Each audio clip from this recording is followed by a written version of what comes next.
Good afternoon from Sydney Harbour for the final time for the 2022 JJ Giltinan World 18-foot Skiff Championship.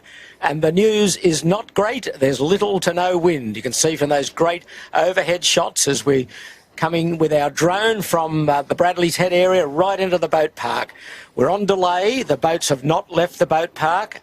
We're hopeful, but not too confident of a start. You can see it's almost a flat calm. There's a very, very light southwester in Double Bay and a drifty nor'easter out in the middle of the harbour. I'm Peter Shipway, and along with Andrew Buckland and Jimmy Bury, we'll be bringing this final heat to you this afternoon, and hopefully we'll get racing underway shortly. But the news is that the title has already been decided. Andu, Sevi Jarvan, Matt Stenter and Sam Newton, with a brilliant performance yesterday and really a brilliant performance throughout the week, have already sewed up the title. And Tech 2, Jack McCartney, Charlie Wyatt and Lewis Brake, for a second or a number of times, Jack finds himself the runner-up in this title. So those positions are set in concrete. The only real battle will be for third between Rag and Famish, Harry Price, Josh McKnight and Harry Hall.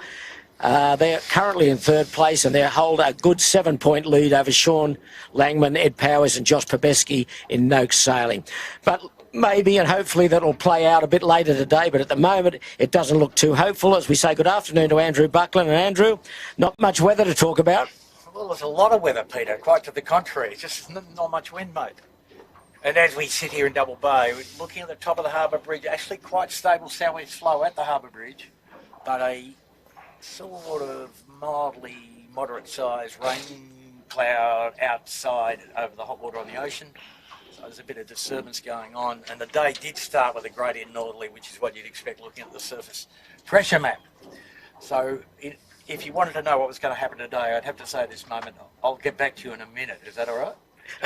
Absolutely. Well, that's the green grass of Stain Park at Double Bay, and all the 18-footers still on shore. The AP is still up ashore.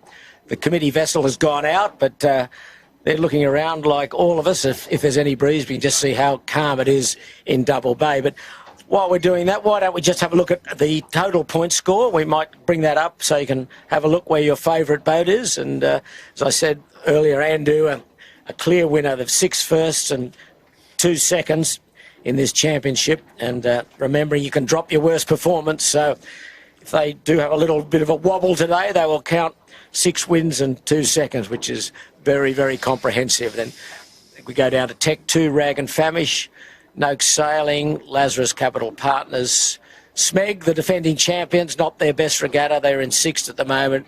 Fisher Paykel 7th, a young crew headed by Jordan Gertis. Then Black Swan, their friends from Western Australia, 8th. Balmain Slake, a young team in 9th. And then the veteran John Winning in 10th. And you can see the rest following that. Shore and Partners, Finport, The Oak, Double Bay, Black Knight, Sea-Tech, the Queenslanders, 15th position, Noakes Youth, Birkenhead Point Marina, Ilvay, Burrawang, Young Henry's 18-footer bar and restaurant, Noakes Blue, Kitchen Maker, Appliances Online, and then the Bloody Vikings. So, Andrew, we saw an incident yesterday, and we referred to it during our stream of 2 boats capsized up near in the Western Channel, Burrawang and our friends from Germany on Black Knight. Explained, we found out consequently what happened there. It wasn't too good, actually, so explain what we know about that. Well, evidently,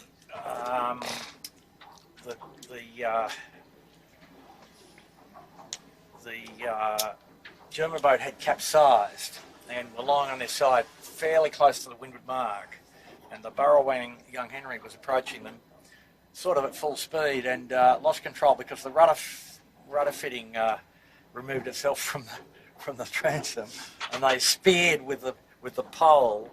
The other boat tipped on its side, and so the pole, pretty nice looking, jousting lance perhaps, and the attending wires went through the hull surface and the cockpit floor of the German boat. So it was a hole clean through, and lucky nobody was standing in the way of the impalement, we would say. But quite ingenious from the rescue crews, they took the sails down on the German boat, righted it, and then put one rescued duck under each wing and motored it home pretty safely. So, good result in the sense that nobody was injured, and okay, the boat's damaged, but that's all repairable. But as a byproduct, a couple of the boys, Andy and Tom, have been redistributed to other boats on fleet for today. Andy replacing Charlie Gundy, who's still pretty ill with a prevalent gastric on the Royal Oak Four Pines, and Thomas on the main sheet of Ilvay with John O'Witty and Johnny Walton. So they'll also get their full quota of races in. I think the Prince himself, he's just going to enjoy the ferry or something today, or the hospitality on the JBW. Well, it's almost a flat calm, as you can see from that shot. We're just out at the entrance to Double Bay and looking back towards the Harbour Bridge, Garden Island and Darling Point on the left, and little to no wind. So while we're just waiting for a start, and we're a long time off a start, I think, a bit earlier today, I was fortunate enough to talk to Sevi Jarvan, the winner of this championship, for a record 8th time as a skipper, and 9th time he was a crew member with Ewan McNichol when they won the JJs. So 9 titles in total for Sevi, which is a tremendous performance, no doubt. So just hear what Sevi had to say. Well, Sevi, a race to go and you're the champion once more. 8 as a skipper and once as a crew. It's a fantastic record. How does that sit with you? Well, the history of this class is a big thing, so I'm very honoured, but I'm obviously very lucky to sail with a lot of good sailors. I started off sailing with Ewan when I was 17 and did the sheep for him, and he sort of taught me the right way to sail skiffs, and then obviously sailing with a lot of good guys over the years, Sam, Maddie, Scott, Peter, everyone who I've sailed with, Tom Clout, and I'm just, privileged and lucky to sail with such good guys. Carry me around a fair way. And a new boat this year. Tell us about the boat, the setup, and the crew this year, specifically Sam and Matt. Yeah, so we sort of actually got the late call up.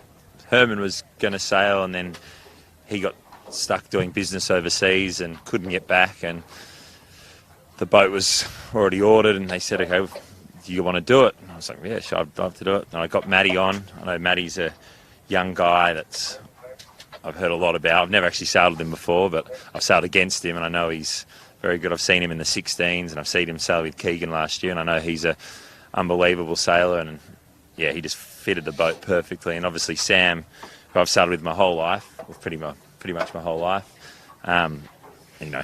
they do a top job and make it easy for me. And the boat setup, I know that Ian Murray's had a fair bit of input with it.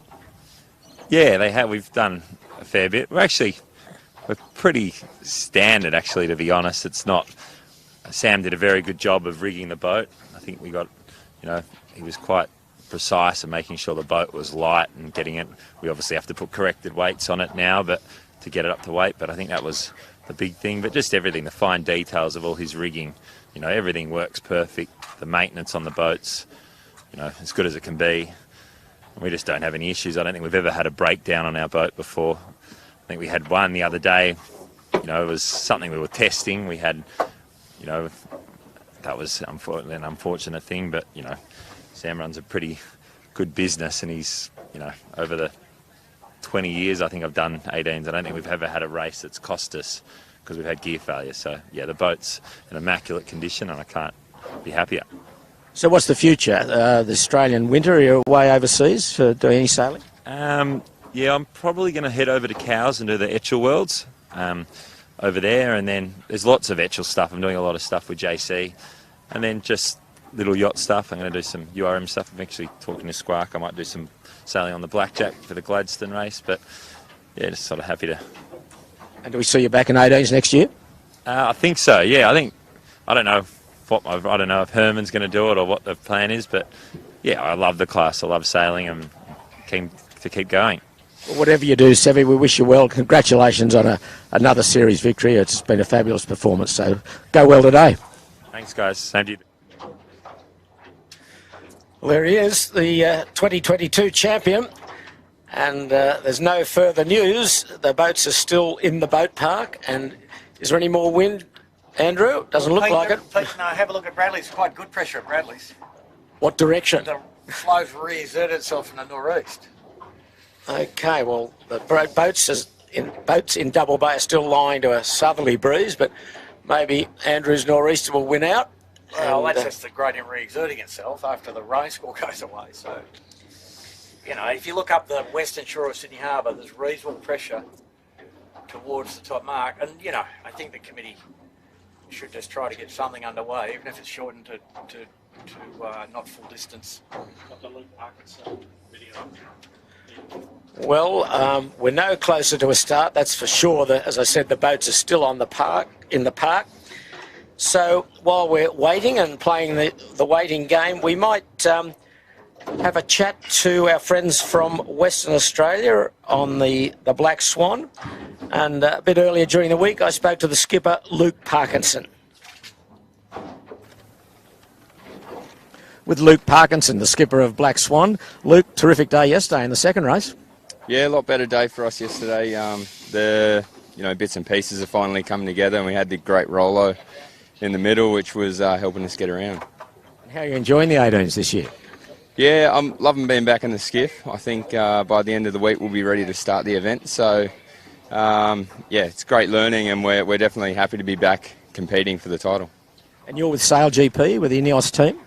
Yeah, I'm a bit of a convict actually. I sail for the Brits as a pilot, and I'll be up against our bowman Luke Payne, who's with the Japanese for San Fran. And will you stay on with the Ineos team or the Great Britain team? Yeah, that's the plan moving forward. I'll be with Ben Ainsley's team and Ineos for the next America's Cup. That's something to look forward to. Yeah, it should be good. Excited to get the next generation of those boats out on the water and see a bit more of their potential. And what does that mean for 18-footer sailing going forward? I think time is a bit of a precious commodity when you're doing the America's Cup. So we'll have to see what we can do. But now we've got the equipment and we've started. It's a little bit easier, but we'll definitely see what we can do. And what do you think of the fleet this year of the 18s? Good competition, obviously, and but Andrew's got a step ahead of everyone at the moment, haven't they? Yeah, it's at the pointy end of the fleet, the boat speeds are up a little bit from where we're battling out, but the back from about third to seventh is really, really, really tight. So it's good close racing, and hopefully that continues for the remainder of the races. Right, Luke, thank you very much. Good luck, and look after that old sheet hand today. Yeah, thank you. Well, that's the scene looking down the harbour, or up the harbour, whichever way you're looking at it, towards North Head. Bit of wind there, Andrew, but you wouldn't say it's enough to get the race underway right at the moment. Well, I mean, it does appear to be enough flow, at least on half the harbour, perhaps not where we are. Yes. But if you look up the harbour, Pete, you can see a red spinnaker coming out of Manly with full shoulders, I might say. Right.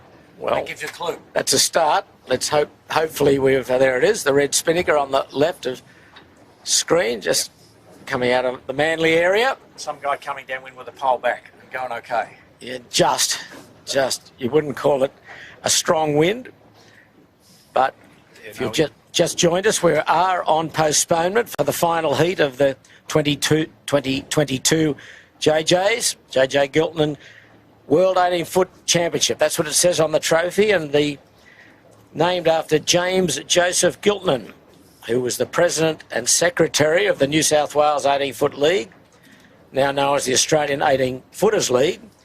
During the very early years, he was instrumental in organising the World 18-footer Championship, which was first sailed on the harbour just before the Second World War in 1938.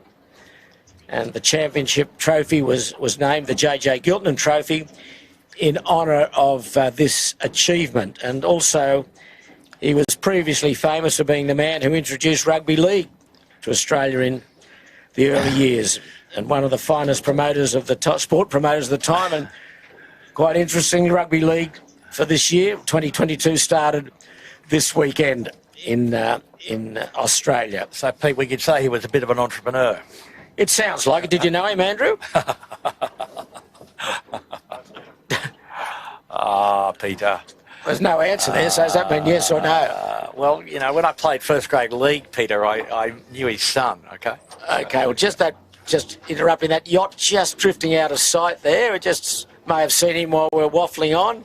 Might get back to him. There he is, 77.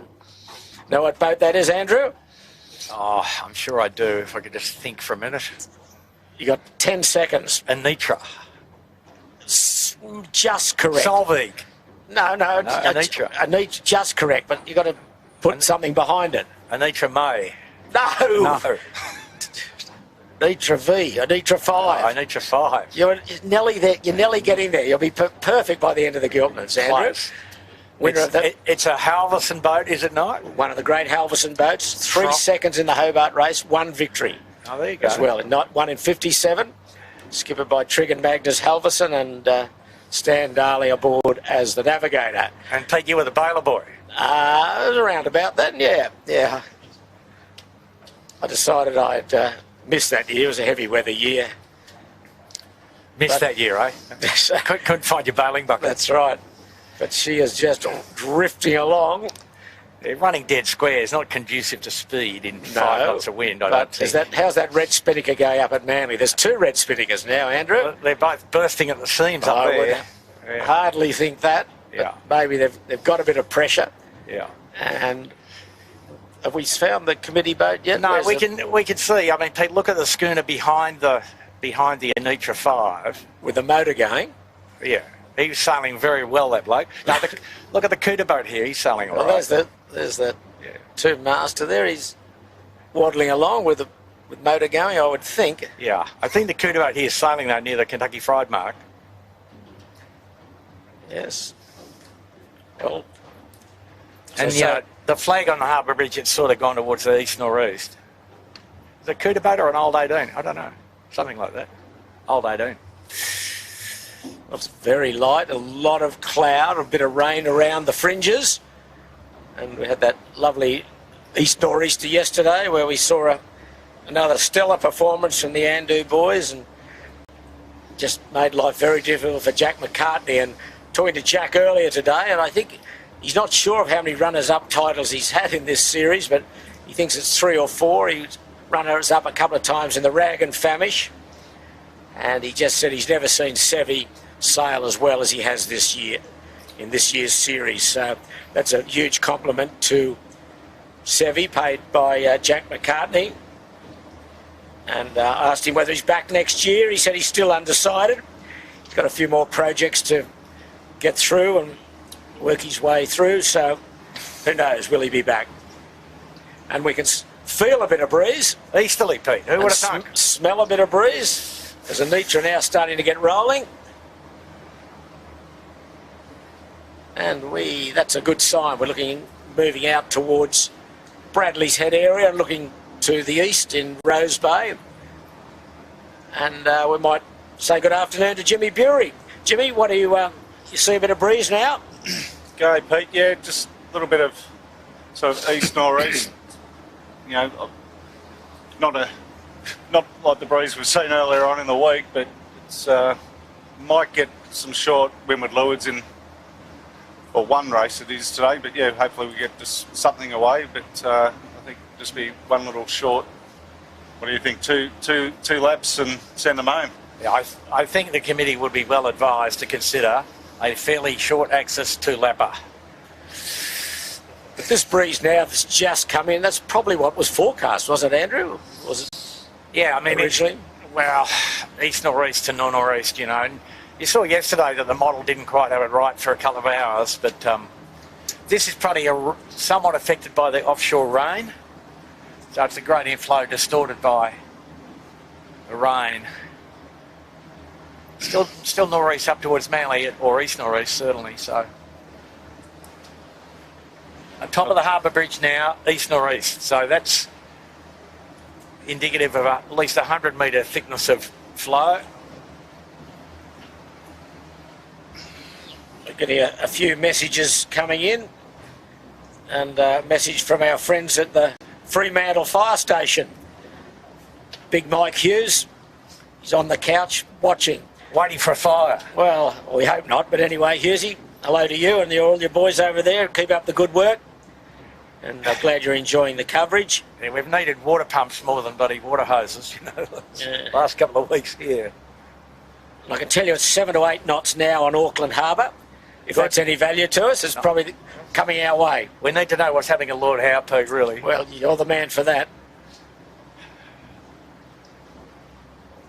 I've had a missed call from Kenny Beechel. I don't know what that was about, but Kenny, if you're watching, we certainly wish you well.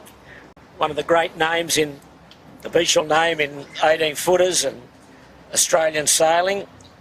Kenny, of course, a former JJ champion on the Daily Telegraph in 1968.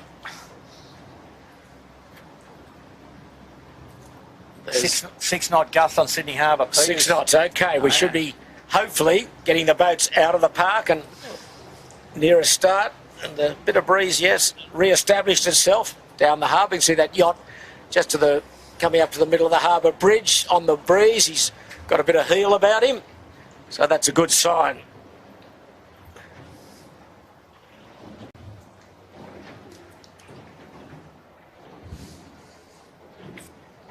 And also, we've got some friends over in Wales, in Cardiff. Say hello to those guys from the Cardiff Bay Yacht Club. Greetings to you. I know you've been avid watchers of this stream throughout the year. So sorry about the rugby overnight when France just got home at the National Stadium in Cardiff. A narrow victory over Wales, but hello to you and the Cardiff Bay Yacht Club. Enjoying the depths of winter, or depths of spring at the moment, but it looked a cold old day in Cardiff when I was watching the rugby this morning. But anyway, we're on the sailing program as we look at Bradley's Head. And what do we got? A little bit of breeze waffling in. What direction, Andrew? Is it east or east? East, perhaps? No, dead set easterly, Pete. Dead set easterly. Okay. Yeah. No 18s in the water yet. They're still all held in the park. And I don't know why they're holding them, because this is enough wind to race now. Yeah, well, they'll be out shortly. Well, Andrew, have you worked out yet who's putting the championship ribbon on the winner? From somewhat unreliable sources, I hear it's I.G. Murray, Esquire. Yeah, 6-time winner Ian Murray will be putting the ribbon on Andu a bit later today, which is one of the great traditions of 18-foot skiff sailing. And skiff sailing, where the ribbon gets hoisted aloft. And it's a lovely tradition. I know a lot of skiff classes still maintain that, but this is one of the really good championships you want to win, and it's a very prestigious thing to happen. And it's happened to Sevi. Now, Pete, this is a picture that somebody sent to us. That's correct. For identification of the Pelicans trying to sail this 18-footer. Can you help us a bit, mate? I can. See the skipper flying through the air. That's John Woody winning. Oh. He let the tiller go. Right. And the bloke grasping in desperation to the bow of the boat is the late Mick Bannister. Mick, yeah. And the other bloke looking completely competent in the East Rugby jumper is my good self personally. We took it down at Shark Island in a black nor'easter. At the jibe mark, mate. At the jibe, mate. We got the jibe done, and then Woody let go of the tiller. Mick Bannister went round the bow, so I thought not much else I could do. So I hung on, and there we go. What year, Pete? Oh, dear, that was a long time ago. But anyway, some good memories. That shot there, the Star and Beach flag, looks like it's down, Pete. So hopefully we might be seeing them soon. Ish. Just getting back to that, was in the early days when Woody winning was sailing 18s for the first couple of years in the Travelodge sponsored skiff. The name had been made famous, especially by the late Bobby Holmes, who'd won a number of JJs. Holmesy here and the McNeil brothers in New Zealand. That's right, Yeah, indeed. So that was a timber farboat, a plywood farboat, yeah?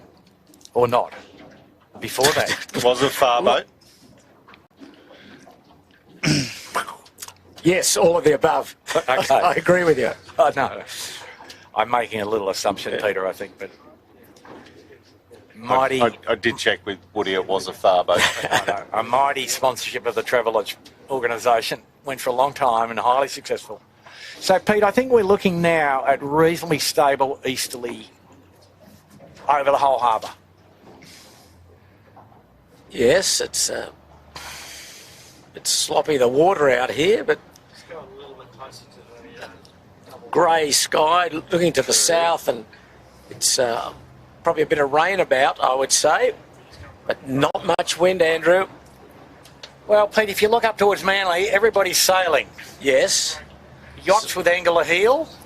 But it's 18-footers are better in light air than you think, perhaps, Peter.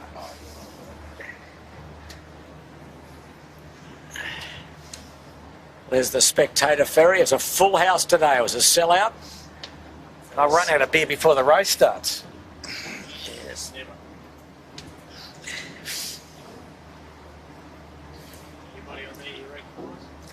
Of course.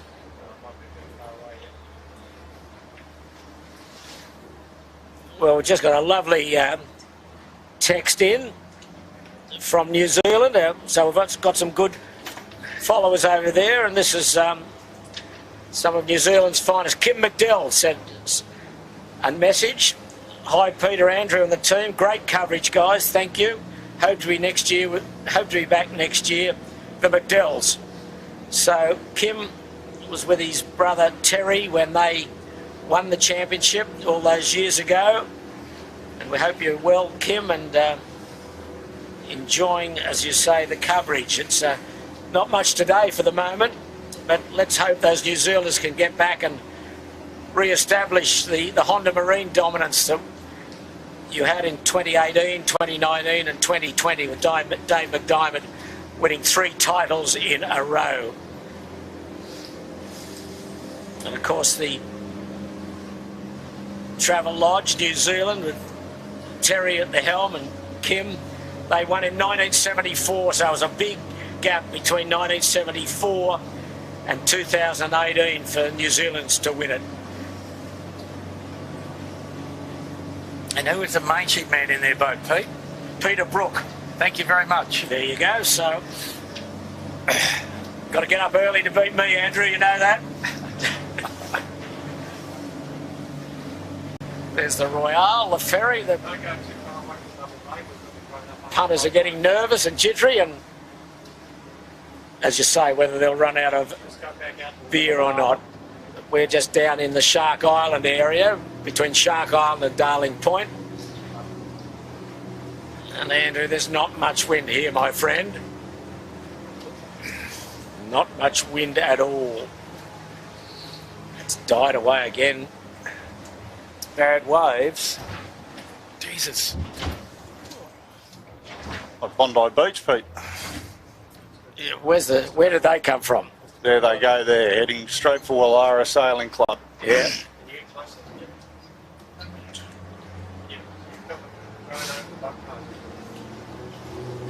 Okay, we're going to try and head back towards Double Bay. Just see the 18-footer ferry.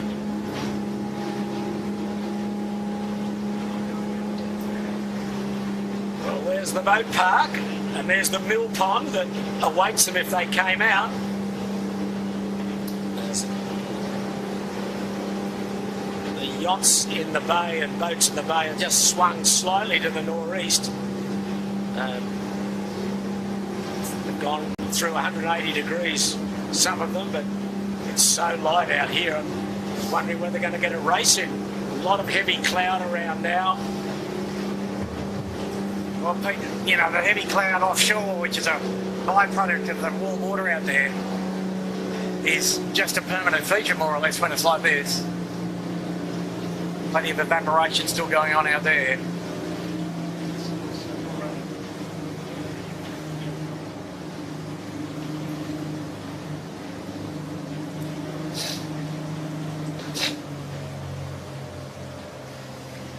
Yeah, no movement at all in the skiffs. No breeze at all. You can see just absolute mill pond in front of them where they launch. That's the launching ramp. The breeze is gone again. And I breeze here a little bit back to the south, towards the southeast a little bit. Would have been interesting if it all got down to today's race, what they'd do. Well, they'd hold us out there till sunset, Peter. Yeah. Would be the first problem. Yeah. So At least we reprovision the fridge on board here. No, we won't be running out, no. just recapping that Andu has won the series already. Today is really a victory lap for him, should we get out there. Tech 2 will be second overall. He can't be beaten for that. And at the moment, Rag and Famish, Harry Price, Josh McKnight and Harry Hall are in third spot as we get down. Oh, there's a bit of movement on Noakes Sailing. Is he getting... Looks as though there's a... going out in the Noakes Sailing. Is he trying to twist the starter's hand? Or the AP must be down on shore. No, there's Noakes Sailing. They'll be first in the water. Yeah, the flag is down on the clubhouse, Pete. Okay, well there's Sean Langman, Ed and Josh putting the boat in the water. 170 kegs, fully rigged. So question from our mighty producer, Mr. Chittenden, what do they weigh? They weigh 170 kilos, fully rigged minimum weight. So that's with, fully rigged with wings, yes, indeed. So it's a big lift for three blokes, is what I can tell you. And, you know, uniquely in the world, I think, you know, the boats are rigged on their side and the mainsail's shackled to the masthead, more or less. So it's not hoist your sail type stuff, and they don't sit in the water by themselves unattended. So it's a long day from the time that the boat stood up, and in the park they're pretty vulnerable. And we always say the race isn't over till she's tied back to the cradle, is the skiff And laid over. parlance, isn't it, Jimmy? Yeah, and lay the thing over. Get the main off as quick as you bloody can. That's right. But Andrew, is there a minimum hull weight without the rig in it? The rig in the boat? They've changed it to weighing the boat complete, which makes good sense. And so, you know, you can still optimise the rig weight versus the hull weight, but there's no minimum hull weight per se. So that's with the sails up and the spinnaker in the boat?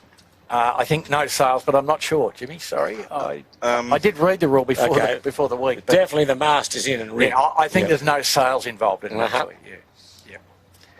Everything but, I think. So if you're underweight, you put weight correctors in? There's a very detailed rule about where you're allowed to put correctors, so that the correctors at minimum weight will be a slight disadvantage probably, because their locations are, you know, the top of the transom up high, up high and at either end, and so just launching on the left is Yandu. pitch guy radius. You would have to say the class veteran, John Winning, almost 70 years young and still going hard at it. Getting someone to give him a hand to carry the boat in. And has put so much, the Winning family and John especially have put so much into this 18-footer club. He supplies the start vessel, he supplies one of the rubber ducks, and the massive sponsorship of the overall championship. The Winning group have got Andu, and of course John's got Yandu, and it'd be hard to see this class surviving as long as it has if it hadn't been for the input of especially John Winning and his love of the 18-footers. But Pete, just for the viewers, you know, the sort of evolution that goes on in the fleet, you know. In the park last night, Fang Warren, the main sheet man on Yandu, said, Woody, I'm going to go and recut the mainsail now. So between the second and, you know, between the race yesterday and today, it's been to the loft overnight with a new curve put on it. They've been disappointed with their upwind speed. For example, Andu, the series winners, Matty Stenner and Sammy Newton were working away this morning trying to improve the control system for the Vang and Cunningham. Matt, you know, as the major operator of those, complaining about too much friction. So, you know, it might look like a done deal, everything's perfect, but, the battle continues amongst these blokes, and to their great credit. Well, Yandu was fourth for a long while on the points, but then he really had a wobble on the Friday when we had two races in shifty easterly, southeasterly conditions, really, and he fell from grace with a 22nd and a 23rd. That's normally his golf day, isn't it? Yeah, capsized in both days in light air, and what he said happened, he just ran into, it was light, but ran into a massive header and just capsized to windward both times. So Both times. Velocity header of major proportions. and Smeg also, they capsized on the Friday in light air. Yeah. So we're watching Sean Langman standing up and the rest of the crew just enjoying them. Little soft sail out into Double Bay. There's a little bit of wind. You can just see them, a little bit of wake off the bow, but not much. Josh just trying to get the centreboard down. Yeah, there's not much wind in here, Pete, but the flow is okay on the main body of the harbour. Okay, we'll take your word for it. There's Noakes now. They're all coming in now. Black Swan, Fisher Paykel, Yandu, Rag and Famish are in the water. Tech 2's in. So we're still a long way off a start. Timing here is just 7 minutes past 3 Sydney time. Final race today of the JJs and the final race next week for the 18-footers. And there's the only lady skipper, Yvette Heritage, with the red visor, just about to get aboard Noakes Blue. And yes, next week is, they still call it Queen of the Harbour. The ladies, it's four people go in the boat. You can take your girlfriend, your wife, or Both. mother-in-law, your Or both, mother, and the mistress, Pete. or all of the above, yeah. And that's the traditional end of the sailing season for the 18-footers. And pretty sought after by the partners. You know, interesting day out watching to see, you know, why their boys are so excited about going sailing. I think they give good prizes. My daughter sailed with John Winning a few years ago and came back and said, "Why does he yell so much, Dad?" I said, "Well, geez, he would have gone easy on you, I'm sure." But anyway, she had an exciting day with a couple of capsizes. But anyway, that's next week, and we'll be here to bring that to you as well to wind up the season. Birkenhead Point Marina boys. And Pete, some more park trivia, we'll call it perhaps, but the Tech 2 boys, you know, today's a parade lap for them and Yandu effectively.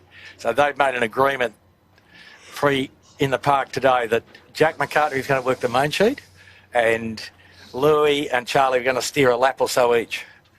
So a bit of crew rotation, bit of let's experience the other roles, see how we go.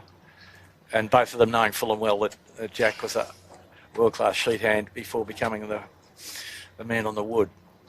Oh, that'll be an interesting watch. There's the overhead from Berger giving us a wave. and forward hand, Mike Kennedy, a veteran, just wandering around the foredeck. Just see how light it is in the bay. It must just be a bit of temperature inversion here, something, Pete. The water temperature on our little meter here says over 23 degrees, so it's entirely feasible. I'm looking behind us as we back out of Double Bay. There's not much breeze, Andrew. I don't share at this stage your confidence of getting a race underway. Well, if we move the start line to the wind rather than the other way around, we'll get a race in.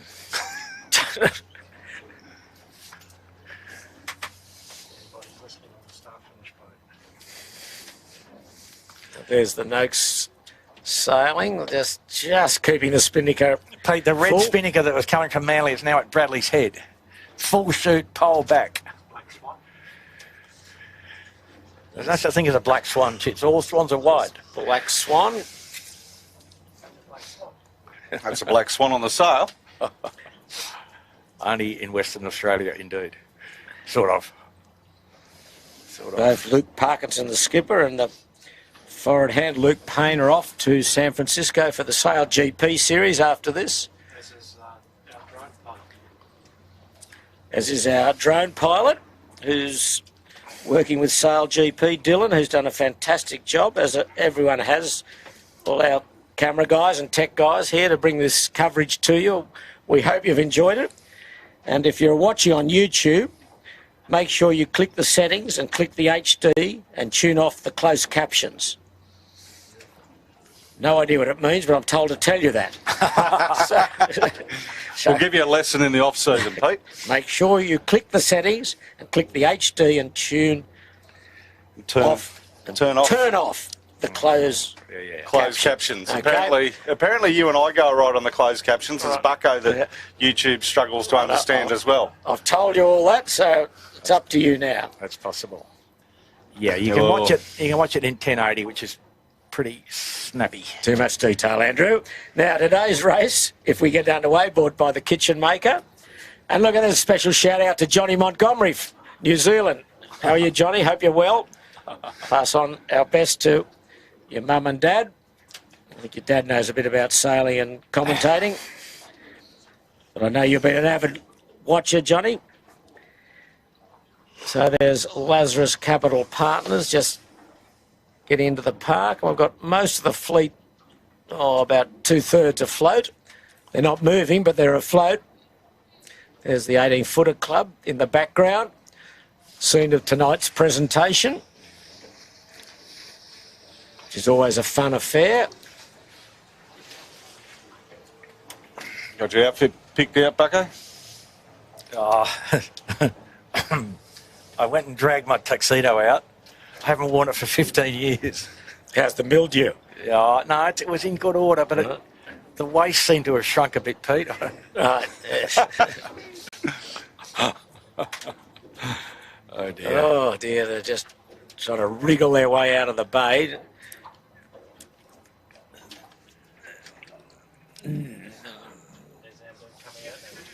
Here's the champion. I'd say they would have had a drink or three last night, those boys. Apparently, there was a small soiree at Herman's inner city apartment.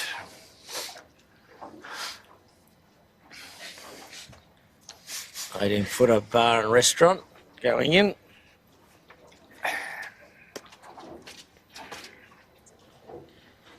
So, what more can we tell you? There's little to no wind.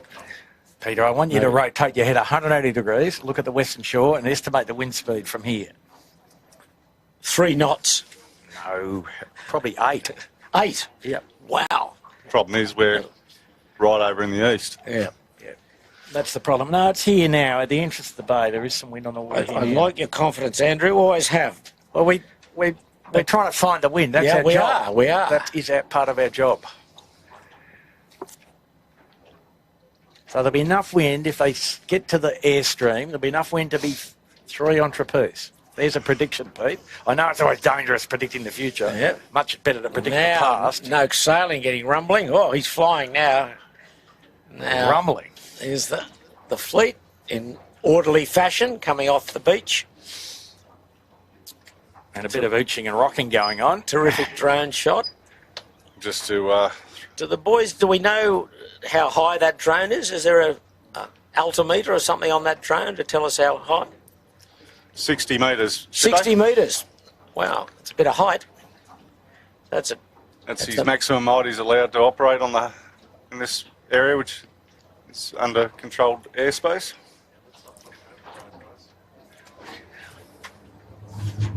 just coming out single file. There's the Black Swan. He's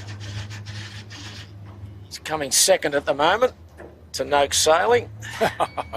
In the race to where, Peter? I do see off Bradley's head a white spinnaker that looks got a bit of grunt in it. Yeah. Just as they come out of Double Bay and get out towards the mouth of Double Bay, there's a little bit of breeze. As a ferry bound for the Double Bay Wharf comes in. So, if you're just joining us, we're on postponement. The race has not started on the scheduled time. We're about half an hour later than that at the moment, and we're still, I'd say, a fair time away from starting because there's little to no wind. This is the final race, race 9 of the series. And a winner of 6 of the 8 races so far.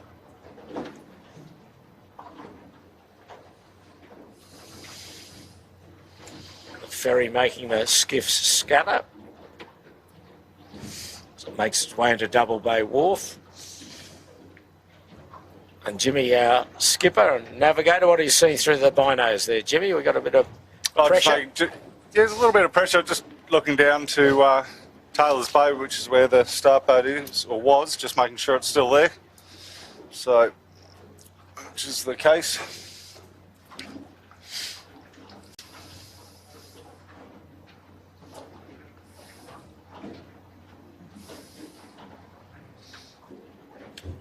What are you seeing through the binos, Bucko? Yeah, it's a bit patchy, but it's compressed on the western shore.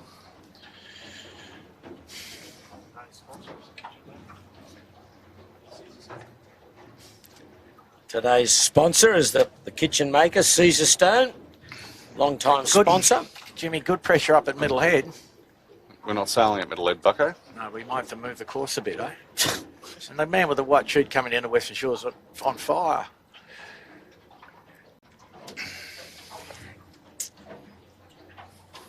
Well, there's one guy on the trapeze on the Fisher Paykel.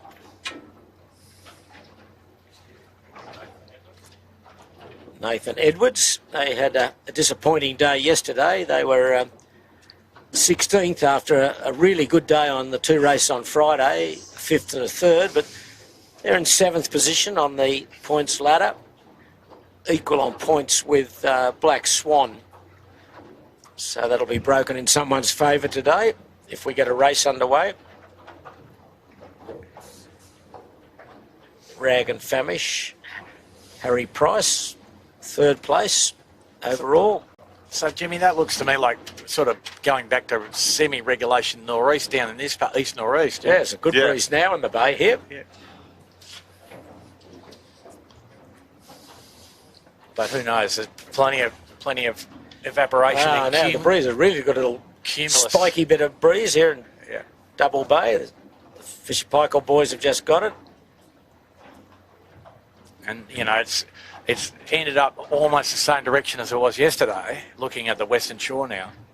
But a lot of cloud coverage, which we didn't have yesterday, isn't there, at the moment? That's right.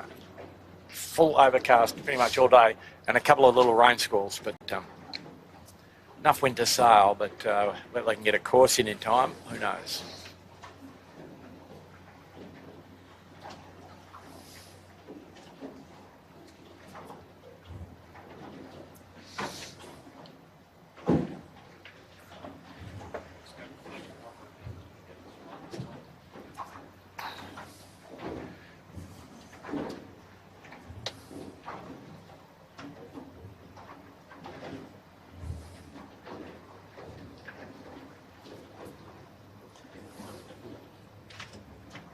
Police launch has got a motorboat under tow.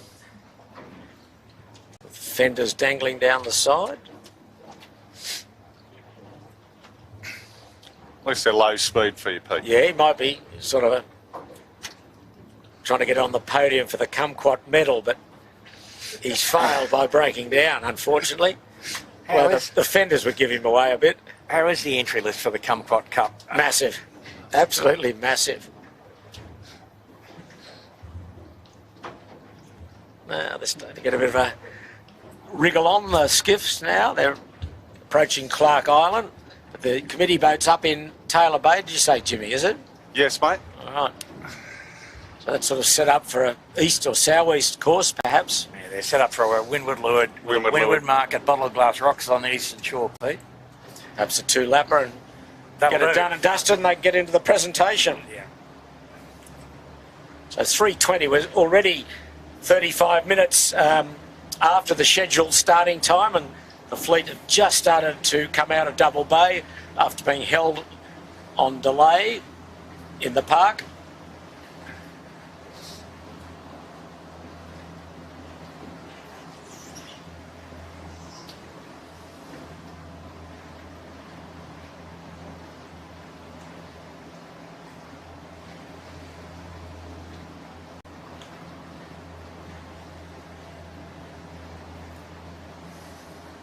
Yeah, there's just enough to get a race in at the moment.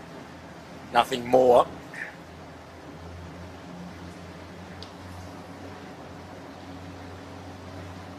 everyone, the spectators and the skiffs all headed towards Taylor Bay, which is on the eastern side of Bradley's Head. Nice breeze coming around Point Piper, between Point Piper and Shark Island. You can see the skiffs now getting a wriggle on as they come out. Kitchen Maker coming out, 2 guys on the wire, Pete. Amongst others.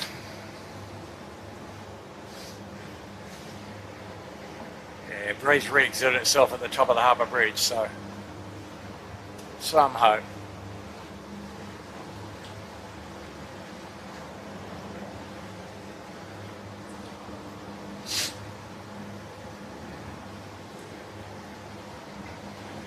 There's the champs. They're normally first or second out. Now they're last out today. I think that tells you something. The job's done, isn't it? Certainly has been done in great style.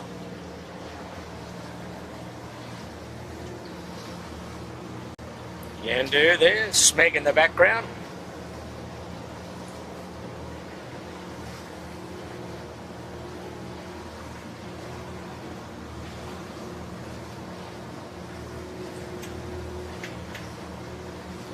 Just looking a bit further upwind and to windward, there's nice pressure. It is starting to build, so we're confident, without being overconfident, that we will get a race underway. What format it will be interesting. We're thinking of probably a 2-lap windward leeward, but who knows? Well, that's the only course I can put in from that start line location, Pete, so... Yeah, there's 2 orange flags flying off the mast, so that'll suggest that. What's the course axis, Jimmy? Have a bet. Binos don't work that far. You want to, what do you think? Like 160, 170? No. No? Oh, 140. 100. 100? Yeah, I think so. Still waiting on that wind gear that you were trying to beg, borrow and steal from someone. I figured that the price might go down over winter. All right. That'd be nice. I could just mount it right there for you, mate. That'd be good then, wouldn't it? We wouldn't... The only other part, Jimmy, is how, if we did put wind gear on the camera cat, which is what we're talking about, how high are you going to make it? Let's have a 5 metre above water measuring point. Can we do that? Well, the camera's the most important part. It's got to be the 360, so we're just got to keep it away from that. Yeah, okay. So it probably can't be above 3 metres then, is what you're telling me. We'll work something out for you. Okay, good enough. Pretty interesting from the America's Cup and the big catamarans, where they measure the wind speed at the top of the mast and at the front of the bowsprit, sort of. Quite interesting. Well, we're basically leading the fleet out here. They're all reaching across to Taylor Bay. Noak sailing on the right. We're first in the water. Yandu's there. And Black Swan's got a bit of a march. She's going to be first to starting area. We've got 2 course flags on the committee vote. The ripple side, which signifies a windward leeward, I would think. 6 over 2. 6 over 2, okay. So it's the 2-lap windward leeward. Is that the top mark he's just putting in front of it, do you think? So there will be a gate at the end of the first lap. Both skiffs can choose to go left or right. It's going to be another tricky day, light air. Maximum, well, we've got about 5-6 knots here. And little bits of 7-8 in the middle of the creek. Here's the bloke that carried his spinnaker all the way down from Manly, Pete, in front of us. Okay.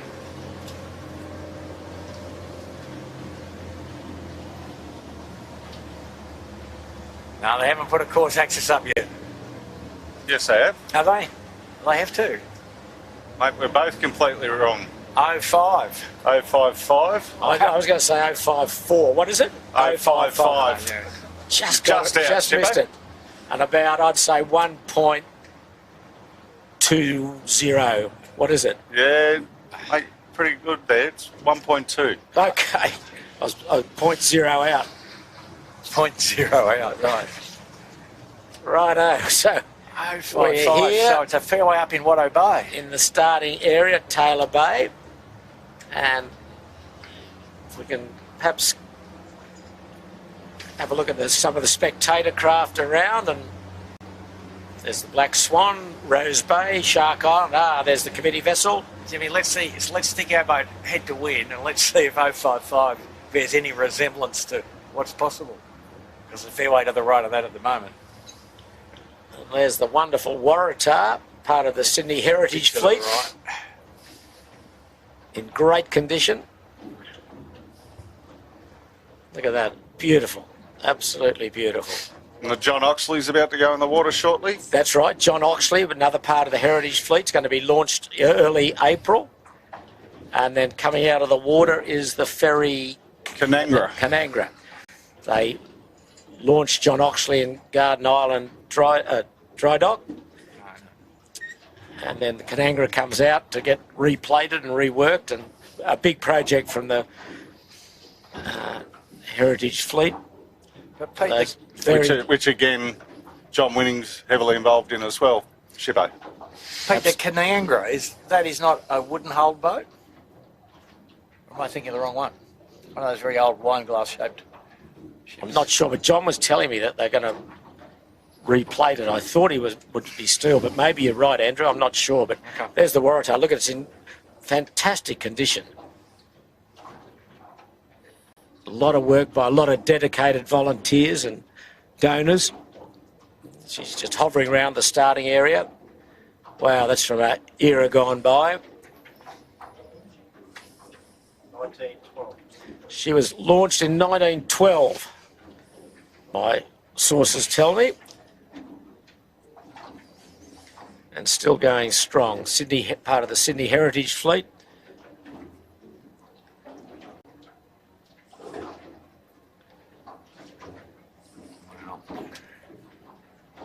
So this one here, Pete, the Waratah, she's still got the steam engine, or they replaced Yeah, it? no, I think so, yeah. Wow, okay. That's serious stuff. Send the engineers down a day before you want to leave the... Stoke her up. Stoke her up. Get the steam pressure up. Amazing. There's the Canangra there. There's the Canangra. And that was what I sort of thought it was, Pete, with the big bulwark all the way around it. Yeah. And, She's due to come out of the water, and they'll get a massive project to get her seaworthy and again. And the John Oxley going back in the water shortly. Well, there's a contrast, the modern 18-footers and the Waratah. Just don't hit the spectator ferry. You'll end up with a few people in the water if you do that. But the breeze is okay. I'd say 6 knots, perhaps. And a 2-lap windward leeward.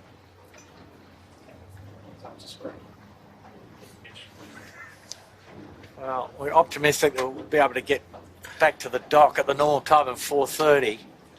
Well, I think we're optimistic then. It's nearly 3:30 here now. So what do those races take us, Andrew? What, Well, 40 it's minutes? the equivalent of 1 lap in the nor'easter, Pete, what they're going to do here with less wind. So 35, 30 minutes, perhaps? yeah, so these guys will be 20, 22 minutes to the top mark. Going to In be total. soft downwind too. Yeah. Big angles, big jibe angles. So we might expect a race duration of about 35 minutes.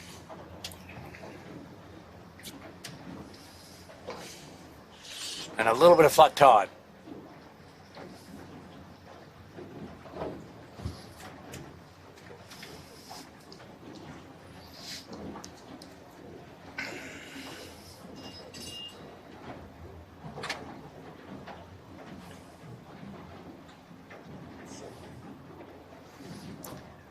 But Jimmy, if we look dead ahead of our vessel, we can see a boat coming to the start line with the spinnaker up.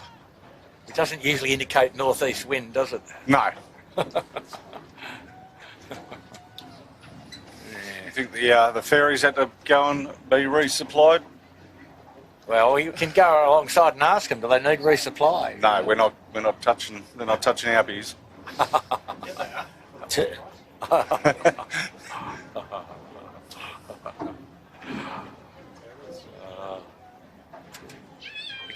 Go and ask him. Ask him how much beer they got left. There they all are.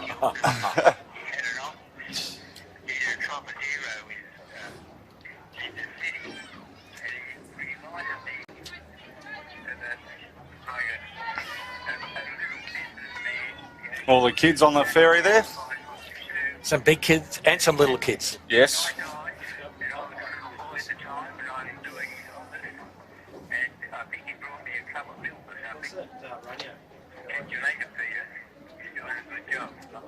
Should I?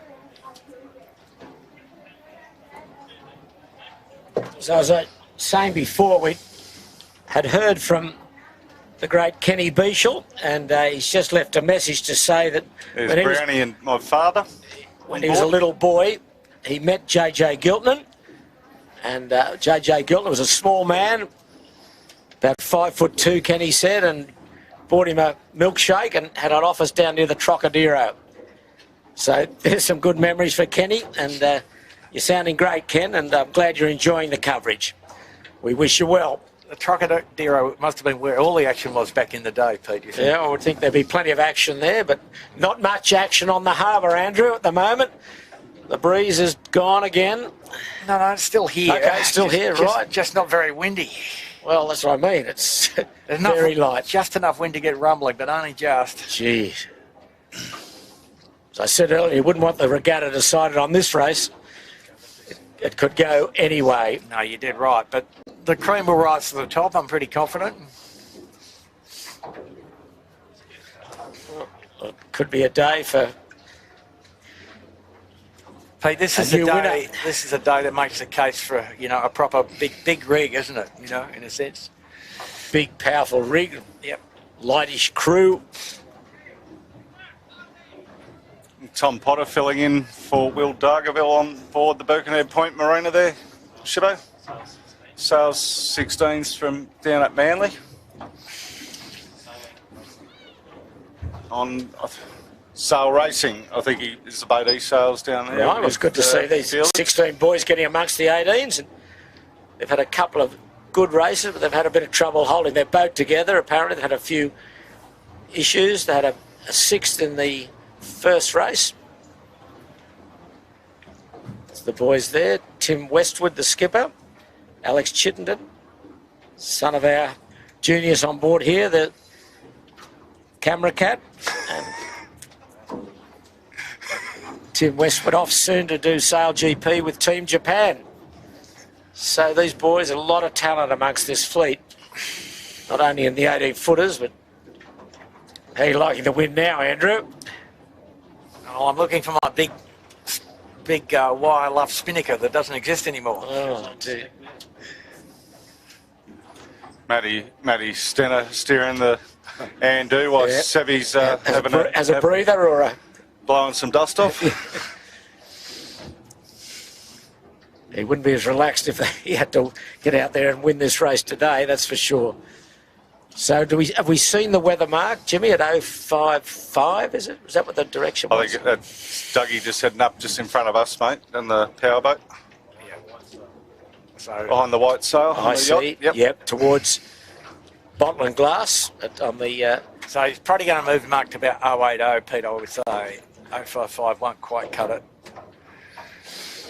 Okay, we're at the starting area. We've still got the AP answering pennant up for delay.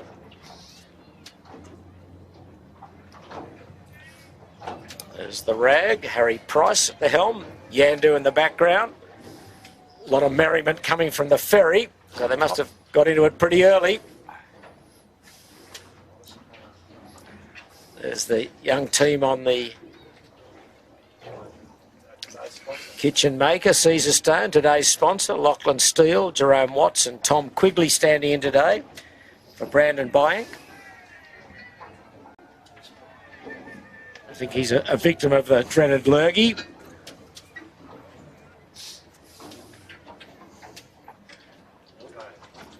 fresh a little bit back in now, Pete, but not northeast. It's definitely east. Well, there's Ilve, one of the German crew on board, as Andrew mentioned before, Thomas Martin and John Walton. Tech 2. Is Jack steering? Well, we'll come back to them. There's Ilve, Jono, Whitty. Tech 2. Jack's on the stick, probably for the start, to get the way out of trouble, and then we'll hand it over if that's going to be the case. A bit more breeze now, not many boats on the harbour. The traffic is cleared. They've rubbed the whiteboard, haven't they, on the back of the boat? Yes, Jimmy. Surprise, surprise. Not yet there because he hasn't stuck it in, I don't think. So it'll be 1 mile and probably, I don't know, 080 or something, probably do it. So that'll put it right up on Nielsen Park, won't it? Well, they have to aim it at Bottle and Glass as far right as they can put it. Otherwise, you'd be right in the lee of the... Yeah. Unless they shift it all the way around to a beat up towards the Hermitage, Pete. It is right on the end of Bottle and Glass. Shippo just had a look through the binos. Okay, thank you, Jimmy. Right on Bottle and Glass, that famous rock at basically the entrance to Watson's Bay or Vaucluse Bay. Plural, Peter. Bottle and Glass rocks. Yeah. Do you know what it's called that, Andrew? You did explain to me once, but it was too boring, the explanation. Come on, it's not boring. People say, why would it be called Bottle and Glass? Why do you think it might be called? I'll give you a bit of leverage here, Bucko. Why do you think it might be called Bottle and Glass? Some bloke cut his foot on a glass bottle. Because in the old days, it used to be shaped like a bottle and a glass, and it fell down. Oh, okay. And that's the rubble that's left. All right. You never stop learning, Andrew, do we? No, that's right. Hey, fine. The ferry giving Bucko a rev up. You've got one fan out there, Bucko. Who is he? One fan. I'd rather it's the not only say. bloke I've ever met. Rather not say, really. You know. No, Pete, we're being held responsible for the conduct of the race. No, now, you are. They're yelling at you. They're not yelling at Jimmy or I. Yeah. Fair There's enough. Yvette Heritage. What a great job she does. Hasn't had a great regatta, but she's been deep most days, but she had an 8th one day, and she's out here always with a smile and always enjoying herself, and always very chatty after the race. She's a bit of a charmer, isn't she? Very competent sailor, big boats and small boats. Interesting way to get the roll on there with Tom. And Pete, a mining engineer by profession, how about that? Digs big holes in the ground. By remote control, I'm told, you know.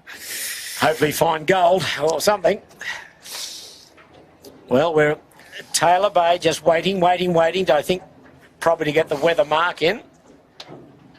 And there's what's that flag he's holding up, our friend? They probably run out of batteries in their radio.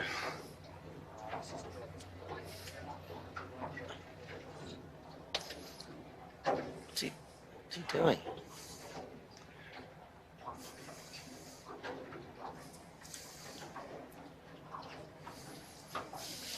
I think that might have been a signal to drop the starting pin in. A signal to the pin man about where to put the pin in. Oh, the breeze. Yeah, it's a different boat down the pin. Yes, I think Doug's gone away to Doug's over put the weather mark in. I think you're right, Jimmy. grabbing a bottle of wine from Vaucluse. Yeah. Gee, Might be a very quick race. It's a very, very long starboard and a short port at the moment, isn't it, Andrew? Hey? Well, I think they're going to move it up to here somewhere, Pete. I don't know. Give us a binos, Jimmy. We'll see. So we might see what's on the back of the boat. Has he still got... we wouldn't have... No, because they haven't put the windward mark in yet. Look right on the end of Bottle and Glass. See the boats going upwind, Jimmy, in the middle of the harbour. The bloody Vikings are very high on starboard. They'd almost be not quite laying the mark if it's at the end of Bradley's Bottle and Glass. Yeah. So maybe we're on further delay while they move the mark to the right, which is not easy to do because Got to move it a fair way, as Andrew said, to get away from Nielsen Park. There's a good lot of spectator boats out, considering the title's been won at the final day. Always attracts a lot of spectators.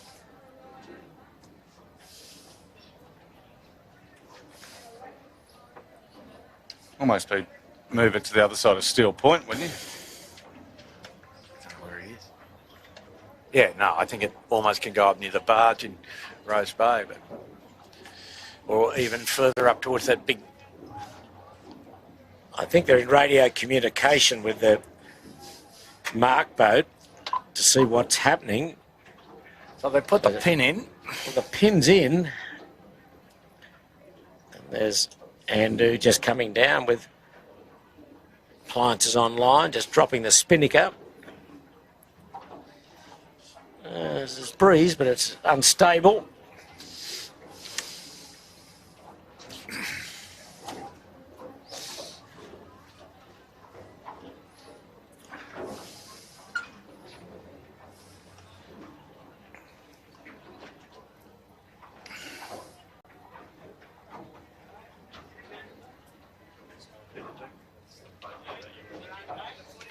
There's the champion.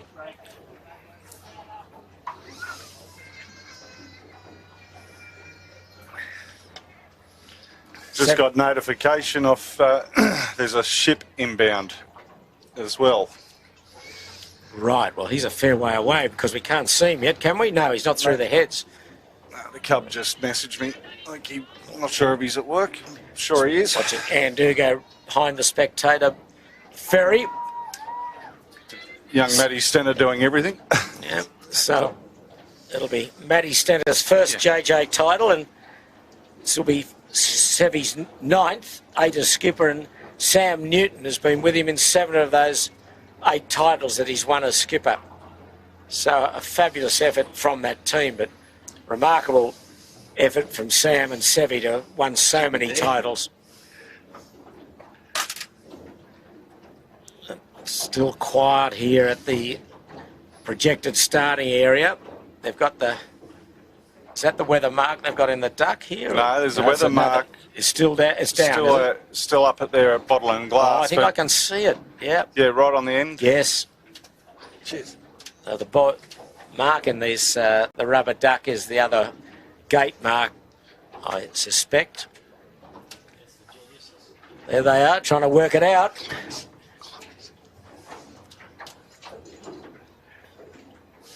So it's a waiting game again. Good pressure coming out of Rose Bay, though, Pete. It is good pressure. Southeast, isn't it? Yeah, cold air coming with that brown cloud there. Yeah, I think we're going to be... Well, they'll probably leave the starting area where it is, but have to move the buoy... Well, who knows? Way to the right up near Shark Island. You'd think, looking at those yachts going upwind. Pete, if they stuck it in somewhere near the back of that big tall mast up there, it should be cool. Let's go. Not that far up, though, Bucko. No, 1 mile will be adequate. I think for every 10 minutes of delay, we shrink it by 0.1 of a mile. What do you reckon? I think that's a fair equation.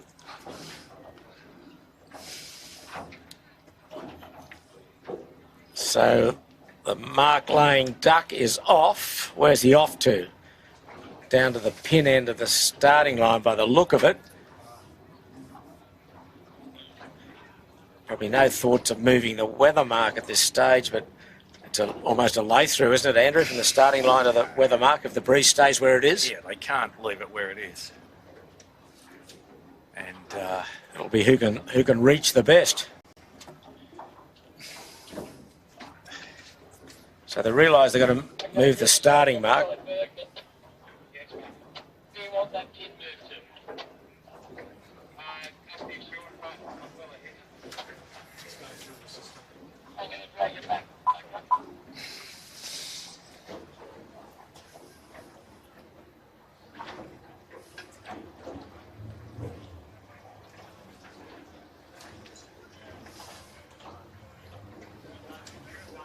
breeze just a little further left up there now. But that, Pete, the wind here is going to get determined by these little cold air, evidenced by these grey clouds here. There's good pressure looking up into Rose Bay, but we're not going in that direction. We're going those who know the harbour, going more towards Watson's Bay. And I would think it's a reasonably about a 6-7 knots sou'easter in Rose Bay.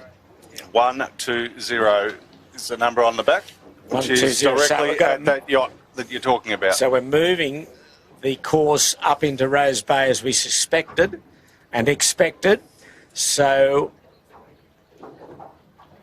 that brings it around 60 odd degrees to the right, which with the breeze we've got here and the breeze coming, we think is the right way to go, or the correct way to go.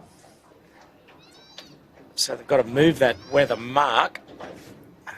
It's going to take a bit of time, you'd think.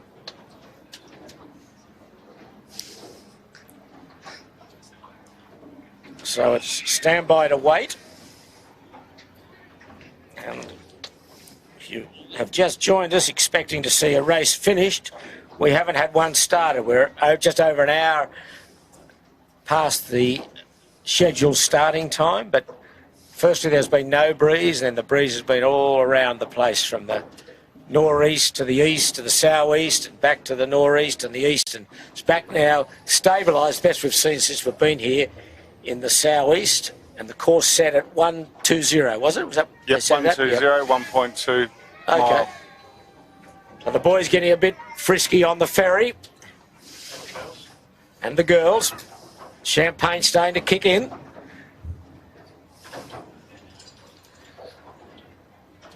There's Woody winning. Backing up for another year next year.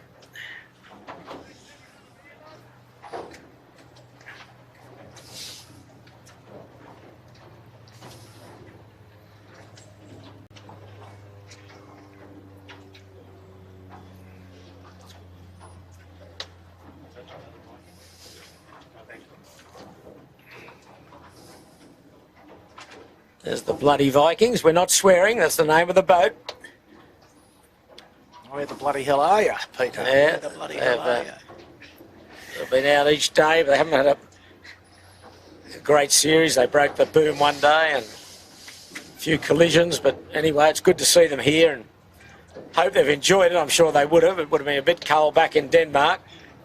Yeah, and This time of the year. and a small fleet that operates in Denmark, and they sail pretty much 6 months of the year, which up there is a reasonable effort in Paul Elstrom land. Summer you can sail all day round. There's no darkness. Race starts at midnight. Okay, we're hearing some noise. AP down. The AP is down, so 6 minutes to go. And the final heat for 2022 JJ Giltinan World Championship is about to get underway. And there's a lot of spectator boats around us, and that's terrific. Everyone's just hung around understanding the complexities of getting this race underway. There's boats, there's ribs out, ferries out, sponsors' boats out. As we've noted, it's a bit of a parade lap for the top two boats, but there is a contest for third between Noakes and Rag & Famish. And, you know, the top two crews are kind of, you know, it's been a pretty stressful and demanding week, and, you know, whilst they're still engaged, there's no... There you go, 5 minutes. No great sense of we must win this race today between them, I don't think. Well, it has been a long regatta. I mean, we've had 6 straight days of sailing. The first of the 6 was cancelled, but they've been out every day. So, Pete, I think the ferry patrons are giving the committee a bit of a raspberry. I think they're just cheering each boat as it goes past. And Oh, well. Woody just went past in Yandu. They gave him a well-deserved cheer. Maybe they're just cheering anybody they lost money that's on right. or won money on, as the case may be, I suppose. 4 minutes 20 to go for the final heat. In a southeasterly breeze, what do we got? What, 6-7 knots perhaps? Looking upwind, we've got to touch more. Yeah, 2 laps, windward leeward. And some grey cloud as well. Yeah. Don't know what that might bring. Yeah, might bring a bit more wind, I think. So one all would skiffs on a big rig, obviously. 4 minutes. 4 minutes. And Andrew, let's have a look at the start line. We get into sailing now. We've had our fun and games. What do we like with this starting line? I know where I'm starting. Well, I don't think you can afford to get left, Pete. Looking at the wind upwind, more pressure on the right side of the course, looking upwind.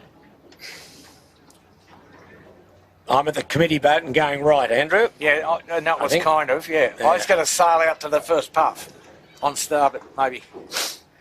Because there's definitely more wind, 200 metres upwind from where we are, adjacent entirely with the committee boat. Have we seen the weather mark, Jimmy? I know we've got the bearing to it. Have we seen it? It's I think it's still 120. 100 is, see the cruising boat coming downwind with a blue sail sign, Pete?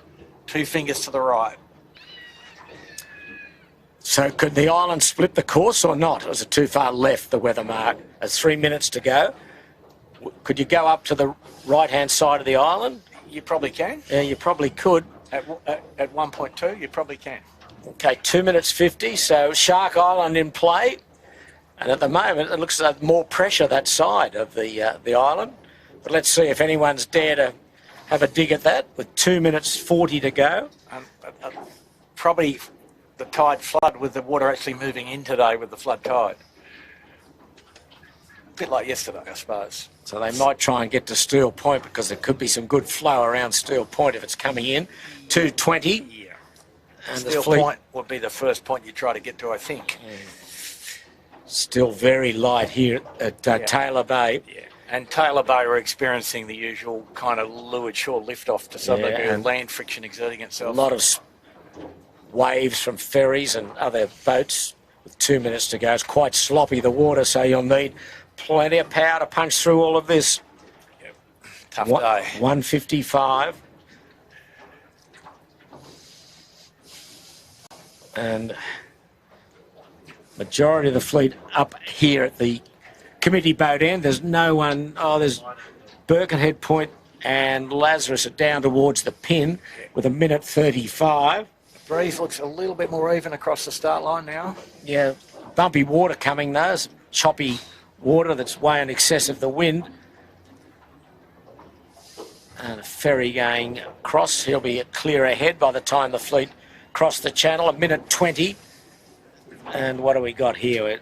Most of the majority of the fleet in the first half of the line from the committee boat down.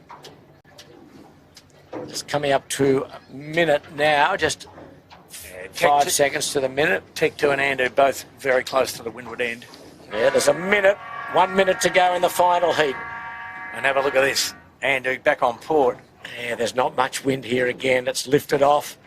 A lot of holes in it. Looks better to the right. Good, better to the right again, Pete, I think. You've got to get right as quick as you can. 45 seconds. Or maybe not. There's wind at the leeward end now again. Who's down there? Appliances online, and is that Birkenhead Point, I think? Oh, I've called it off. He didn't like it. It had turned too far right. Okay, the AP's up again. Oh, my God. Yeah, it's gone hard further to the Poor right. crew on board here are all going to sleep, Shippo. Jimmy, when does that padlock on the icebox, get open? Time delay. Time delay lock. So what are they going to do? Go further right? No, he's got to reset the start line, Yeah, I think. the start line's the problem. I wouldn't have worried, but, Oh, AP's down, so it must be quickly moving the pin. not enough time to move the pin. No, it was very quick. AP was up for about a minute. It's back down again, so we'll be coming. The next signal you'll hear will be 5 minutes. And I've just noticed black flag going up, Pete. The black flags. So they AP'd it so they could put up a black flag. Oh, well, not too bad, I guess. So that means that everyone's got to really behave themselves. And whether the boats right down the other end have seen that is a good thought. And the black flag, we'll describe that in a moment once we get the 5 minute signals up. It's basically the behave flag. Yeah, it's the behave flag. Okay, there we go. 5 minutes. So if the black flag has been displayed, which it has been, no part of a boat's hull shall be in the triangle formed by the ends of the starting line and the first mark during the last minute before her starting signal. If a boat breaks this rule and is identified, she shall be disqualified without a hearing, even if the race is restarted or resailed, but not if it's postponed or abandoned before the starting signal. If a general recall is signalled or the start is abandoned after the starting signal, the race committee shall display her sail number before the next warning signal, and if the race is restarted or resailed, she shall not sail in it. So it really is the naughty flag. If you're over, there'll be no recall flag. The committee will just deem you as OCS, and you will only know when you get across the finishing line and there's no hooter. So it really is, you've got to be on your best behaviour. 4 minutes to go.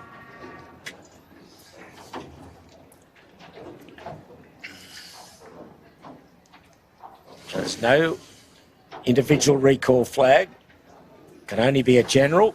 But if they've identified you in your general, you're in serious trouble and you can't restart. So 3:40 to go. The breeze, where is it, Andrew? Still in the right, is it, the breeze? Yeah, it just turned right a little bit. It's sort of where it was roughly, and we'll expect a little bill looking at the cloud rolling over the hill here to some degree. But yeah, it looks like a bit of a wind-driven cloud. Yep. 3:20. Cloud fitting of Bass Strait, I'd say, looking at it, Pete, but, you know, unusual for here. Anyway. It's coming up to 3 minutes. Looking down the line. I think it's still committee boat, isn't it? Favoured the start, 3 minutes. Game of find the wind, Pete, and the bias is at the pin, but find the wind. Find the wind, and the best wind, upwind, does look towards the left side of the course, upwind, but 2:45. How about beer sponsorship come along, Bucko? they gave them all away in the park yesterday after they got towed in. How does that help us? Geez, you just made that up, Bucko. I didn't see any beer in the park, eh? No, they were handing out the Bavarian lager. 2 minutes 25. And slowly catch the monkey today. Oh, it's very light. Still nearly full trapeze extension, halfway up the beat, I think. Water reasonably flat. 2 minutes 10 to go. Our second attempt at the start of the final heat. 2 minutes. No one down the pin. Majority of the fleet all in the first half of the line, down from the committee boat. Yeah, they're doing a good job of standing still, aren't they? Yes, they've got to. They've got to be well behaved. You wouldn't want to be over today, even if it's not much to play for. 1:35. I guess who's sort of leading the fleet to the pin, Peter? Who's that? The mighty Lazarus. Lazarus and Appliances Online are down there. Yeah. 1:20. Just trying to slow down. It's pretty easy to slow down. There's not much breeze. They're just joggling up to the line with just over a minute to go, 1:10. Lazarus most advanced down at the pin end, 1:05. 1 minute. Black flag in operation. Yep, the black flag, the naughty flag. If you're over, you go home. No questions asked. Ooh, C-Tech going to go down to the leeward end. 45 seconds. Ooh, Noakes Blue looks... Ooh, she's got to slow down up here, a vet. 40 seconds to go.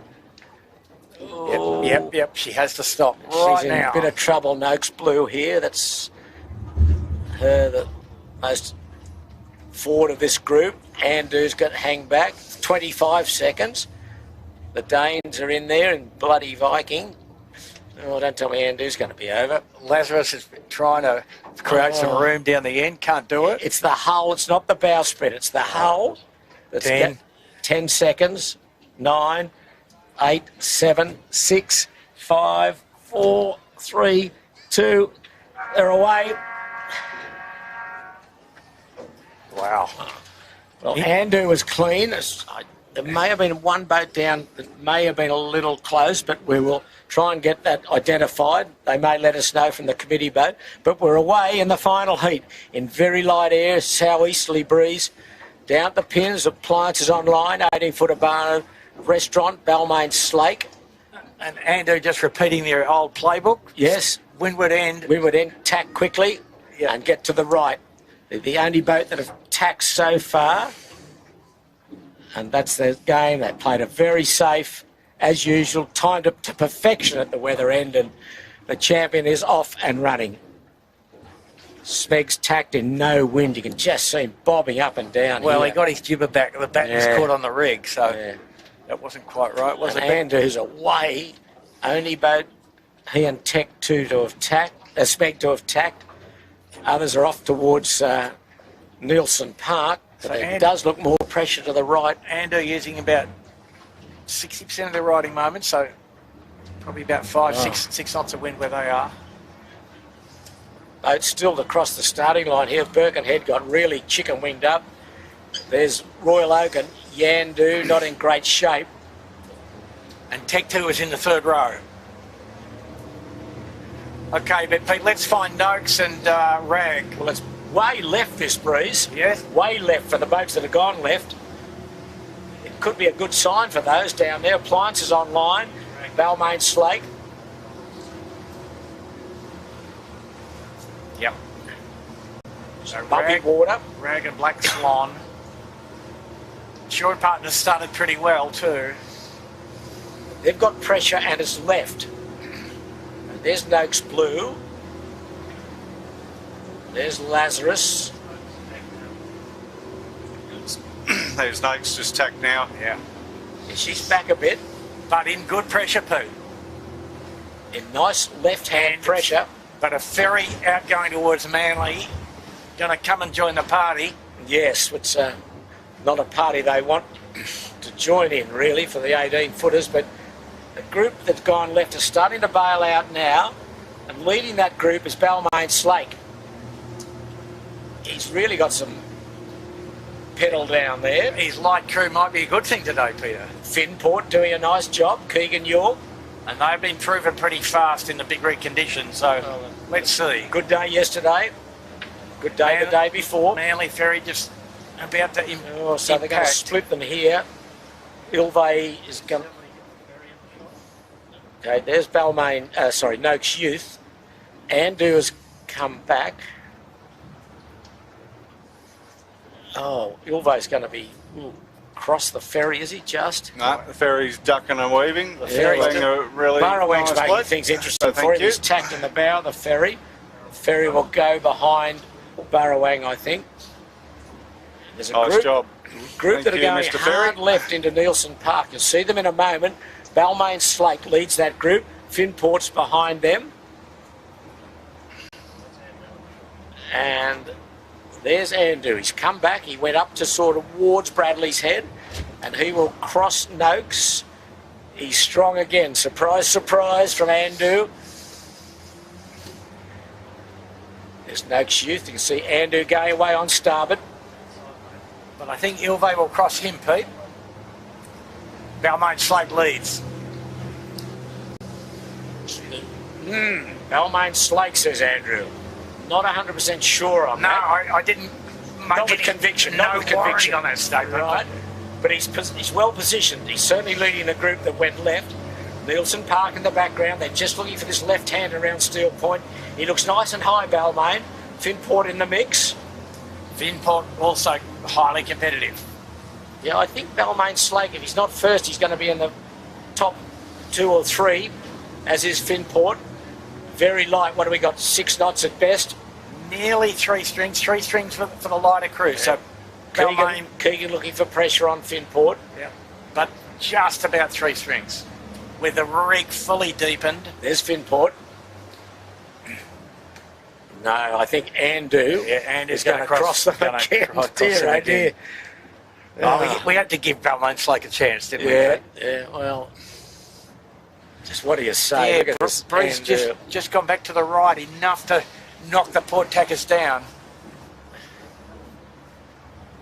But Andrew did start pretty convincingly again. Well, he started so well. His timing is almost to perfection.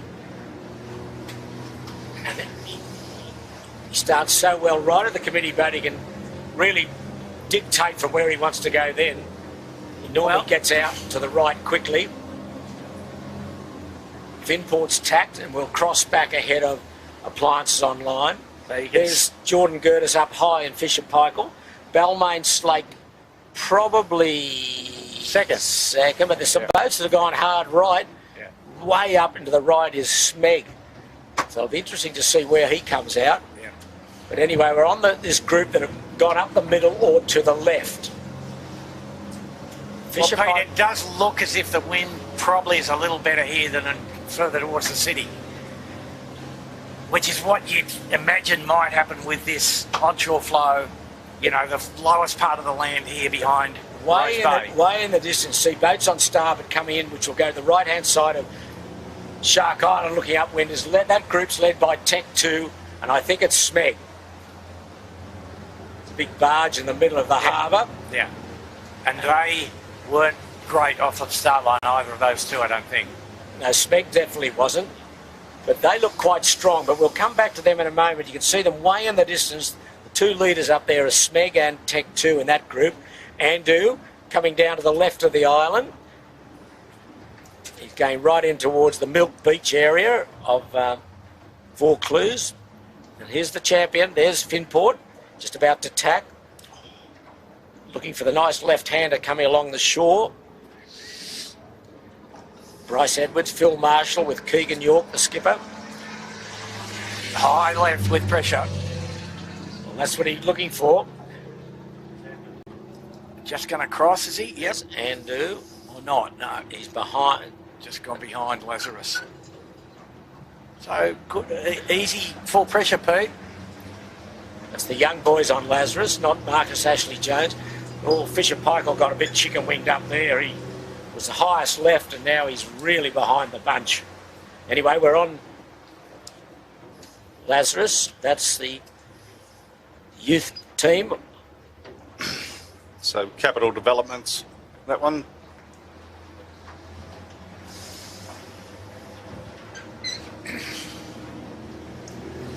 Hugh Stoner, Hugo Leeming and Alex Watson on that young team. There's Ilvay. So once again, join the dots, snakes and ladders. I think the boats that have gone to the right-hand side of the island have done better. We can't see them as yet, but we'll see them when they converge with Andu, who leads the group that have gone to the eastern side. No, Pete, Andrew leads, surely. She's high on the left now. He's on the Portac ley line. Can we see the mark? Yeah, here, just against the restaurant in Rose Bay, behind the powerboat there. I've got it. Thank you. Yes, he's nice and high now. He's wanted the left, got the left, wanted the right early, then got it, then came back across that group that went left and is clearly ahead of this group. He's cracked sheets almost now. He's sailing so well, isn't he? Pressing on the jib. Sailing so very well. Here's the group from the right.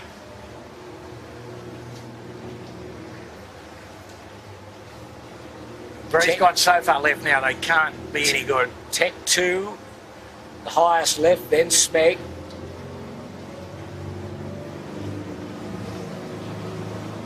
Subtle. The moment you'd say advantage and do. But there's the today's sponsor, the Kitchen Maker, today's race sponsor. Lachlan Steele, Jerome Watson, Matt Doyle. It's going into attack right on Shark Island. If you're looking at the Port Tackers now and going, what am I doing over here? No, I don't know about that, Andrew. Tech 2's not far out of this. He's right off Point Piper. We're concentrating on Kitchen Maker. Here they come. Okay, Breed's gone back to the right a little at the top. Yeah, it's game on.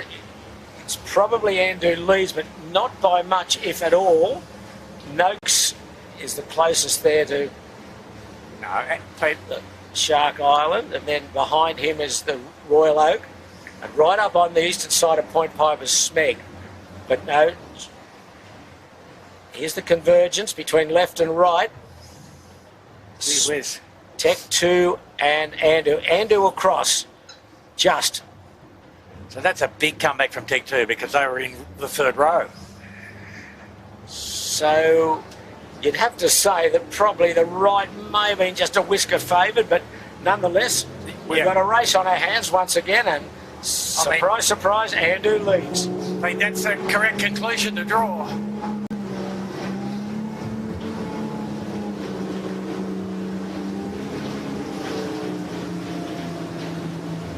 Smeg will be third. Yeah, so he's Oh making... no, maybe Noakes Youth will be third. Yeah, no excuse at the moment. Noakes Youth will fourth. Fourth. Yeah, gee, that was a shifty beat again. Yeah. Good breeze now, 6-7 knots at the weather mark at Rose Bay for the first time. Andu's round. She's round first. A nice little gap. Smeg coming in on starboard over Tech 2.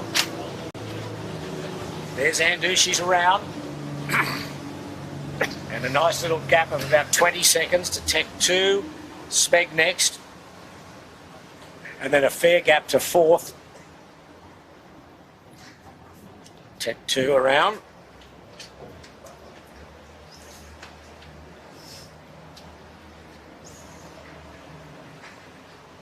Well, more of the same, isn't it? With Andu leading, comes the next group into the weather mark. In just in the distance, you can see Noakes Youth around in fourth spot. C-Tech next as Andu jibing, going downwind. Very soft run down here, only about 6 or 7 knots. Wow. Tech What a 2 beat. jibing, yep. We're all... Then there's Rag and Famish round, Noakes sailing, following them, Royal Oak in 1, 2, 3, 4, 5, 6, 7, 8th position. And Shaw and Partners coming round on the outside of Ilvay. And Ilvay looked like they were nearly on the podium at one point in that beat. Yeah, it's shifty again. It's As did Balmain Slate. massive shifts. Yep, here comes Finport in about 11th or 12th position. Balmain follows them. So, Pete, I think we'll have to look at the tape to figure out what we would have done on that beat in hindsight, mate. Yeah. Balmain Slake around. Then the Birkenhead Point Marina. It's a very soft run down to the Leeward Gate as the Black Swan round inside Noakes Blue. The West Australian boys praying for a bit of Fremantle Doctor, Pete. Yeah, they're not going to get that today. As they jibe set, then Yandu. Jibing also. Then the 18-footer Look bar and backwards, restaurant. Then here comes Marcus in the Lazarus. Oh, Drop the tiller. the tiller nearly dropped the boat. So they're snuck inside Yandu. Tricky stuff down the run.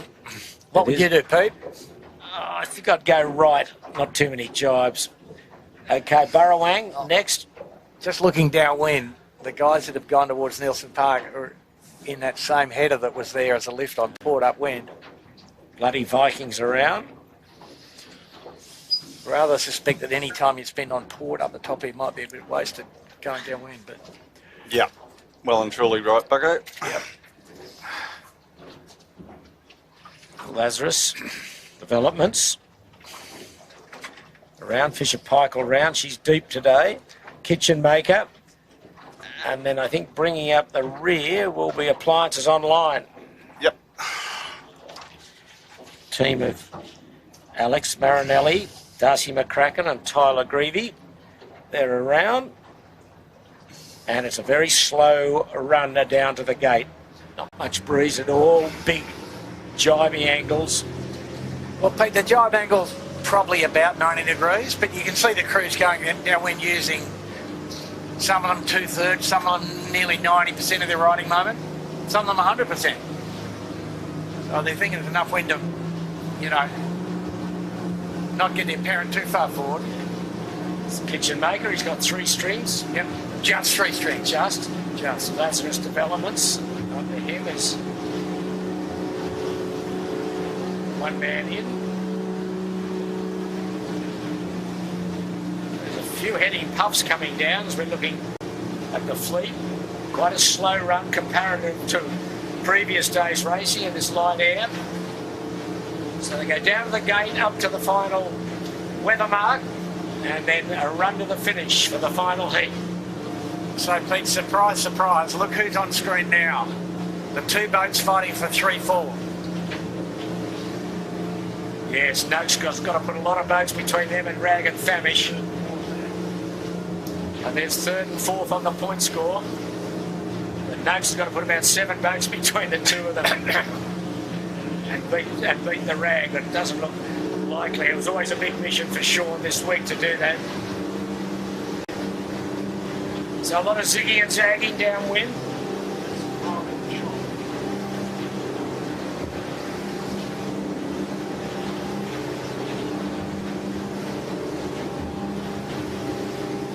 Yeah, but Pete, enough wind that they're using, well, you know, at least 80% of the riding moment. So that means 7, perhaps 8 knots. There might be a smoky that's come into play here, who's gone down the western side of Shark Island, and that's Noakes Youth.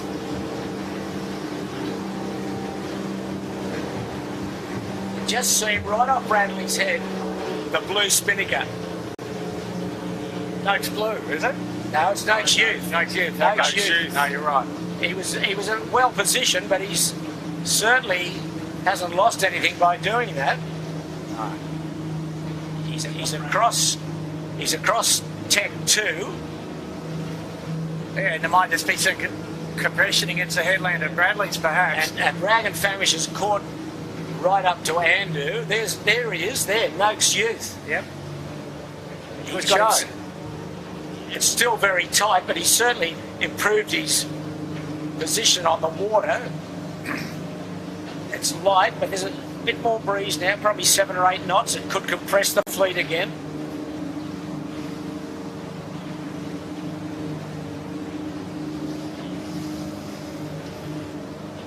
And Noakes Youth coming in from the left. That's Tom Cunnage,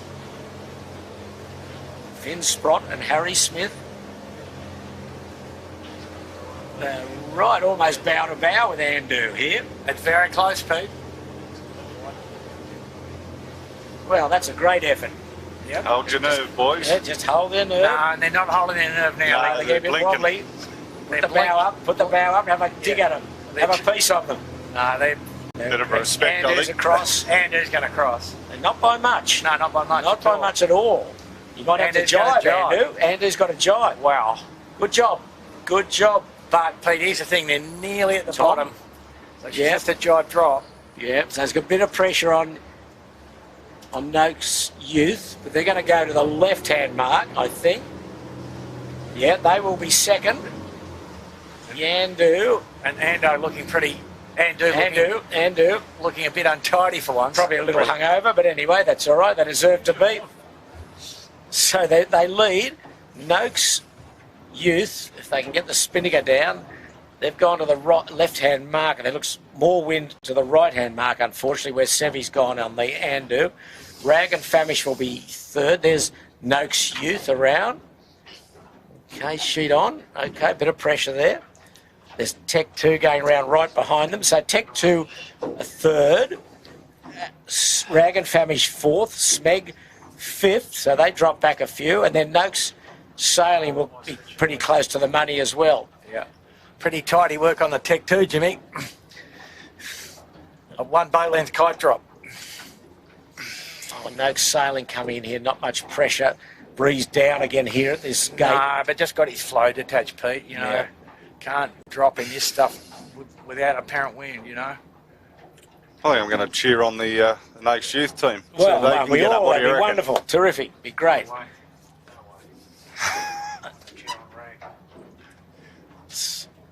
So can they hold on? It's the question that just Tech 2 trying to get above them as Ilve runs in with the black spinnaker. Don't hit him, Jono. That's jiving out there in the middle. C-Tech with the white. The grey spinnaker's the black swan. The red of Shaw and Partners just ahead of them. Finport. They've got good pressure coming down here. Look at the black swan. This will put Rollo under pressure. Sheet hand on the black swan. No pressure on Rollo here, mate. No, all on Pano. Head down and tail up. Wow. So which way do we go? Got it out. Okay. Andu's going hard left. Tech 2 and Noakes Youth are going hard right. Pretty good pressure coming out of the bay itself. I'm just watching this. The gaggle go round. There's Ilve coming in with a black spinnaker. Then behind them with a getting no breeze at all is Andu. He's really blanketed by about 6 of the fleet there, coming down all locked together as Ilve. Do we have live audio off Andu? You can hear it. You can. Okay, there's the overhead shot. Oh dear. Tough now. Plenty of dirty here for everyone. Yes. If you're the leeward of this bunch, which Yandu is, it's very tough. There's boats going upwind, a bit of sloppy water. Oh, there's just no wind here now. Look at this here, it's very light. Just a bit of a lift off at the bottom here, yep. Just got to get upwind and get some apparent wind into your sails. Balmain Slate behind Yandu, then Noakes Blue. Burrowang dropping. Birkenhead have gone to the other mark. Lazarus. The two Lazarus together. The young boys are ahead of the old boys in the Lazarus. Noakes Blue around. Then the Burrowang. The mark just in the zone of liftoff. Or the right hand one looking upwind is the left hand one's in good pressure. How about that, Jimmy? There's a big differential, isn't it? It's huge. Amazing. And it's very choppy here, this water. There's very bouncy and no wind, just what you don't need. Now, Pete, just have a look outside the port window. Tell the viewers what's coming in the heads. Well, there's a big ship. Yeah. So he'll only come into play perhaps on the downwind leg, if at all. Exactly. He's certainly not going to affect them going upwind. No. He will be in play on the downwind, yeah, though. the Appliance Online just goes round behind Lazarus and on inside of the bloody Vikings. And the last around is Fisher Paykel. Wow. Tough day for Jordan Gertis. But Andu has gone round the right-hand mark of the gate, looking downwind, has just kept going right into Steel Point. So it's a massive split between Tech 2 and Noakes Youth. And Andu.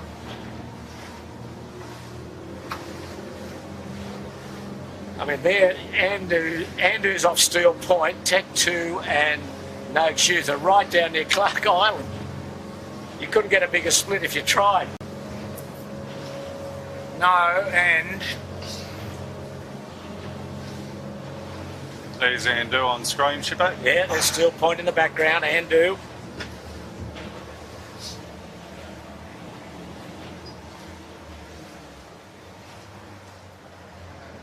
Southeast, 6 to 7 knots.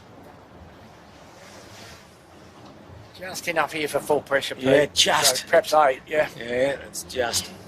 There's the setup on Andu and looks every inch a champion. Did you know what the crew weight is on Andu, Bucko? We decided it was 290, didn't we? You did. That was before the gastric swept Mr. Newton's weight away a bit. I didn't decide. You decided. Did I? Yeah. Well, it's always hard to get accurate figures out of these boys, you know. I've got accuracy, Andrew. Have you? Name of my game. It's accuracy. Right. My middle name. There's Shaw and Partners boggling up the middle. Everyone else has gone hard left and hard right, and Shaw and Partners are playing smack bang up the middle. They're the only ones. There's the guys in the background that went right. Noakes Youth and Tech 2. How good's your maths, Bucko? Pretty good. Sebi's 100. But yes, Sam's 90. Yep. How you going so far? That's 190. Thank you, Peter. Matt, 72. I'd say but he's one of his feet would be 72 kilos. You seen the size of the flippers that kid's got? Well, I can only go on facts. No. You can only go on information provided to you, which may or may not be correct. I believe it's pretty correct. But anyway, 262. But anyway, here we go. Let's concentrate back on the race. Rag and Famish and Noakes have gone where? They're going hard right. Up to the right as well. Yeah. So they'll be stuck together like glue. Yeah. So the question is, can Andu maintain the lead after he went up Steel Point, Nielsen Park Shore from Tech 2 and Noakes Youth, who went hard right? And it looks as though as Andu, there's the two that went right, and Noakes Youth have done a fantastic job. They've held Tech 2 at bay, and you see Andu right top of screen going to the left-hand side of Shark Island. And just looking from where we are, I think, it's hard to tell, isn't it? It's always hard to tell when the separation It's massive, but what Andu is doing is getting a massive left-hander going alongside Shark Island, but on Smeg, who's also gone up the left, chasing Andu. Andu is really an absolute screaming left-hander, just going along this, paralleling the eastern side of Shark Island off screen. Smeg hoping to get into that. Yeah, Andu's still in front. Well, he is a long way in front if he keeps that lead. Okay, he's behind. Oh, there he is. He's popped out now. He's just gone up the side of that island. Got a massive 10 or 15 degree lift and lifted him way in front of the boats that went right. So, but I think Noakes Youth will still be second, and Tech 2 will be third.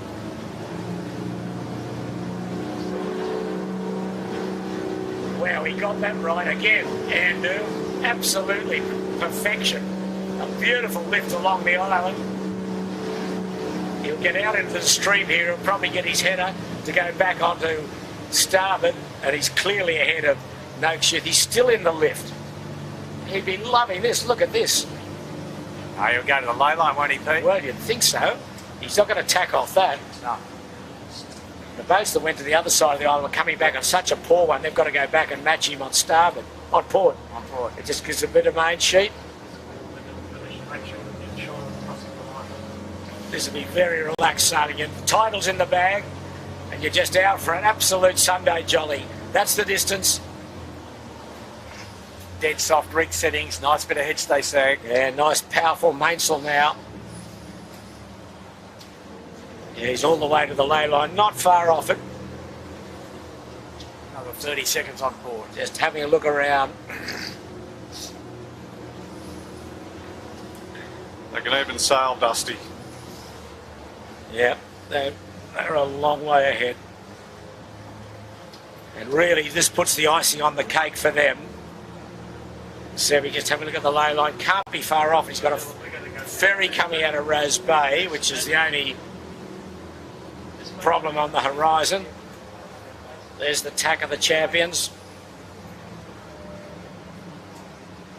And they rode that left-hander all the way in. And now they're just a dawdle now into the weather mark for the last time. Series is done. Championship is theirs. Noakes Youth and Tech 2 having a real great battle for third and second. But it's all Andu.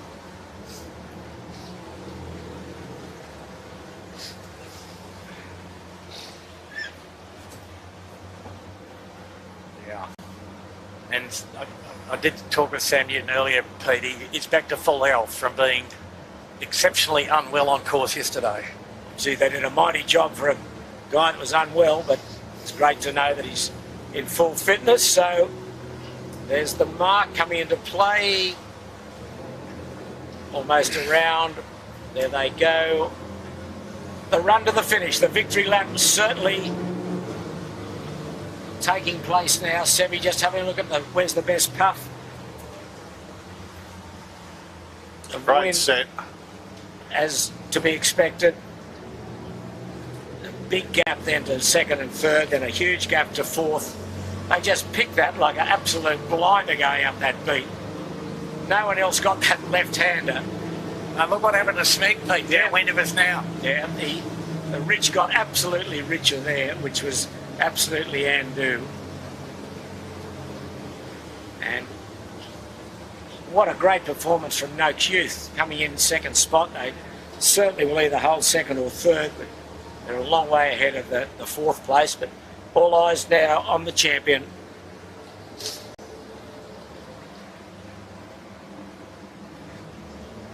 So the Noakes Youth boys have been improving in little increments, haven't they? Sorry? They've been improving in little increments, you know, and this will do them some good.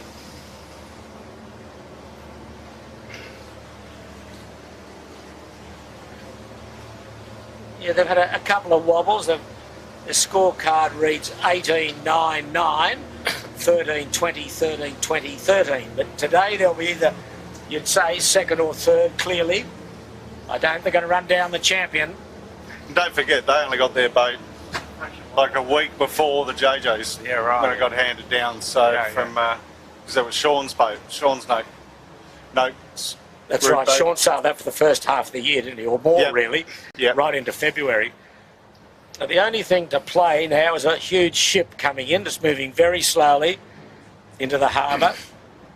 He'll take a bit of dodging, but he's a fair way off now, but could have some effect. Probably only going about 8 knots. Pete. Yes. There a There's while. Finport, he dropped back. Yeah, he must have found a pothole, mate. Well, he was well up early, Keegan, and he's now got that left-hander that... He'll get back into it a little bit there. He got that left-hander that Andu and Sevi got. So there's second and third. There's second and third, and the ferry. Noakes Blue with the blue chute. Noakes Youth. Noakes Youth, I'm sorry. Noakes Youth with blue chutes, that's right. And Tech 2. So who's steering on Tech 2? That's very good. No, Jack was steering last time I had a look. So they didn't swap over. They might do so down the last run, I would think. Andu's got a bit of a challenge here. They know the ship's in the way.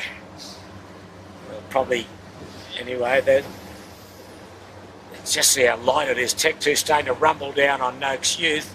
Noakes Youth looking for... Noakes Youth looking for pressure. Tech 2 coming with a bit of pressure, Yes, I think. yes, they're just... We're doing 8 knots on here on the camera cut. Yeah, that Just hanging off the back of Andu. the Andu just can't get the puff there, Noakes. just Youth. planing. Little puff lining up. Here's the champ. Sevi still looking for breeze. Looking behind. He knows that he really doesn't have to do too much. Probably just one jibe and in from where he's going right up to Steel Point. And it looks like Noakes, Smeg and Rag all rounded the top mark all together. So it's the battle there for 4, 5, 6.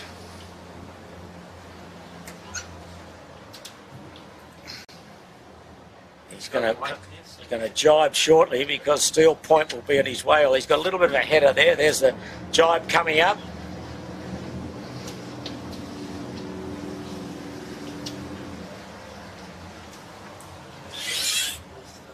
There's the rest of the fleet. There's Noakes Youth, Tech 2. White Spinnaker belongs to Noakes Sailing. Those boats are going out on starboard jibe, and there's a few that have gone out on port jibe, which includes Rag and Famish and Smeg and the Black Swan. But anyway, there's the battle for third position between Noakes Youth and Tech 2. Noakes Youth just still hasn't got any pressure. Yeah, he's probably sailing a little bit too deep, too Yeah. deep. The good news is that the ship is not going to come into play. He's across the fleet. Yeah, I don't mind blowing out. So, Well, Pete, he sort of has come into play because Andu Well, he might have wanted to go where the ship is, but couldn't. well, it's all academic now, really. No, truly. Yeah. Truly.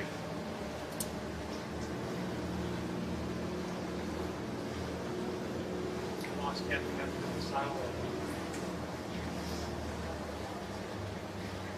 You're not allowed to fly through the slot, Dylan. Well, what satisfaction this would be. It's just a very easy sail now, about 200 or 300 metres from the finishing line. Championship in the bag after yesterday, but now it's just sheer delight for these boys. Sevy's 9th title, 8 as skipper, an incredible record. Sam Newton, his 7th title, all with Sevy, and Matt Stenter, his first JJ title. Just see the ship in the background. There'd be a ferry tug behind him, and they'd be laying down to the finishing line. They've opened up a huge gap once again. I mean, what can you say? Just a masterclass after masterclass in this championship, and no one can deny them this championship for sure. Really, 9 races, they'll have 7 wins in 2 seconds. That's a respectable scoreline, Pete. One of the most comprehensive victories in JJ history. Now they get a nice bit of pressure.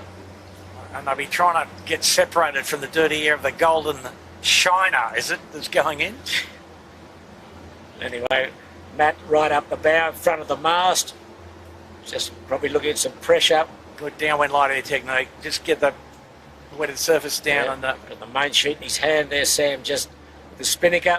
It's a nice little puff. Well, what a way to finish this regatta. Absolutely put a stamp on it. A lot of boats at the finishing line to welcome the winner home. The deserved winner. Dirty air off the ship. Do you think or not? Might get a little, but Maybe. Yeah. there he is. Gets a nice bit of pressure. A good bit of pressure. It's laying down to the line now. Sit back and enjoy it. You are watching a real world championship team.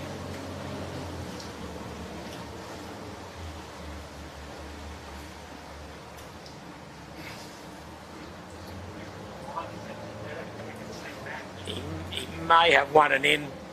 Probably will. Yeah, now. a bit of dirty air off the ship, Pete. Just putting the bow up. Yeah. This is championship crew at their very, very best. No, he's got a little puff. He's got a little puff around the bow of the ship now, I think. I think we could win from here. You reckon? Yeah, absolutely.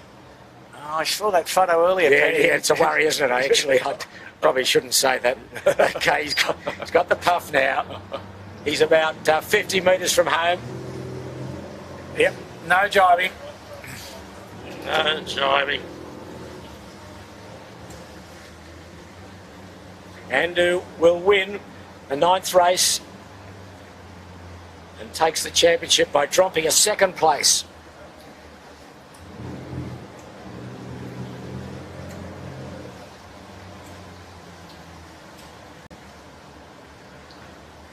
Not long now. 1, 2, 3, now.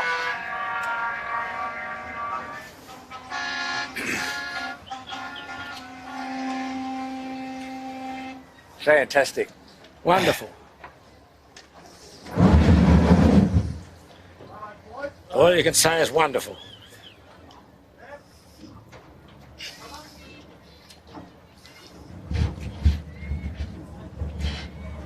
Smiles all round, and why wouldn't they be? An absolute first-class masterclass. It's a funny thing. The bloke with the biggest smile will be Matty Stenter. For the other blokes not to win would probably have been a disappointment for them. For Matty, the first time, fantastic. Fantastic. Remarkable performance. Yeah, no, truly. Okay, who's second? So the battle now is for second. It might have been our mate on Noakes. Oh, Noakes has bailed, had a shocker down this run. Something weird's happened because... Well, Sean Langman in here. Noakes Sailing and Rag and Famish, Steg's over here behind us. they went to the other side of the island.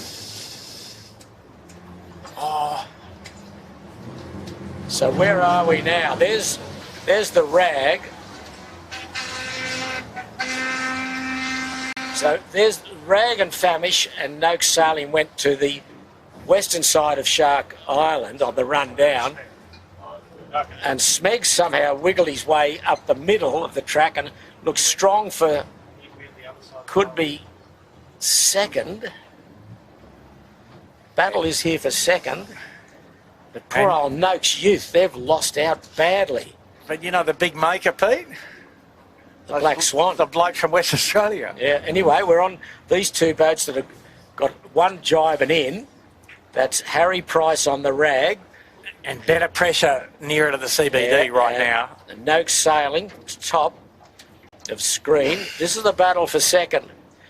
But second only today, but Tech 2 will be second in the championship. Rag and Famish will be third in the championship. Noakes sailing fourth overall, but to have a good little battle here for second place. It could go down to the Rag or Smeg. Yep. Smeg, where's he come from? He's done a great job down the middle. See him in a moment. Just Michael Cox, the defending champion. No, I think Rag's going to get across in front of him. Yeah, no, Rag will get second. Rag will be second. Will he? Yeah, Rag in great pressure down close to the committee boat. Smeg just getting a puff now. Committee boat favoured. Rag second.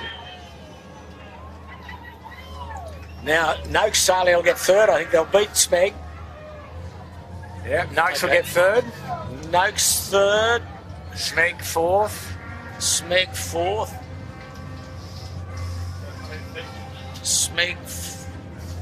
Smeg fourth.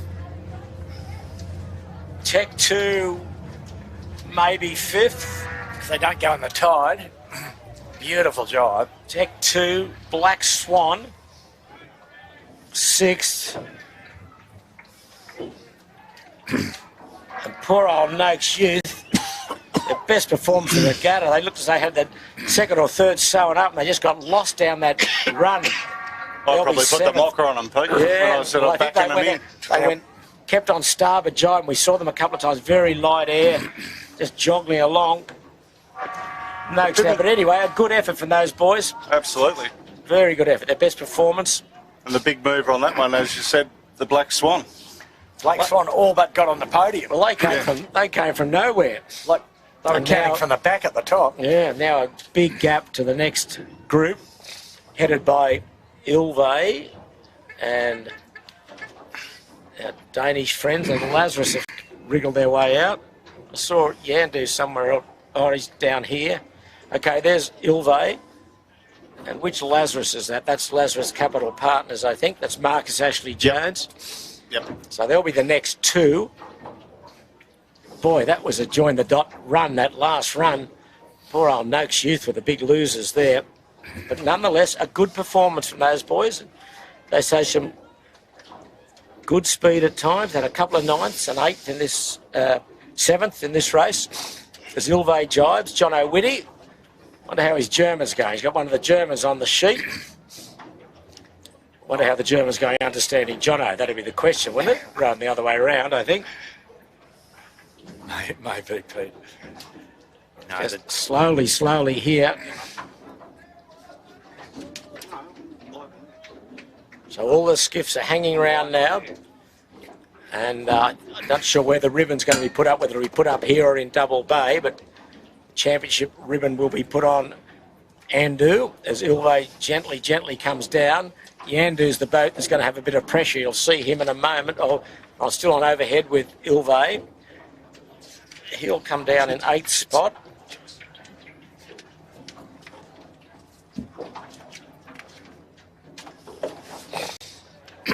Very light again now, probably lucky to be 5 or 6 knots here from the southeast. Okay, there's Ilve. Just jibe to come into the committee boat. Flick the battens across. So Ilve 8. On a very tricky day. And it's now between Yandu and Lazarus. I think if Lazarus jibes, he'll get there first, but will he jibe or won't he jibe? There he goes.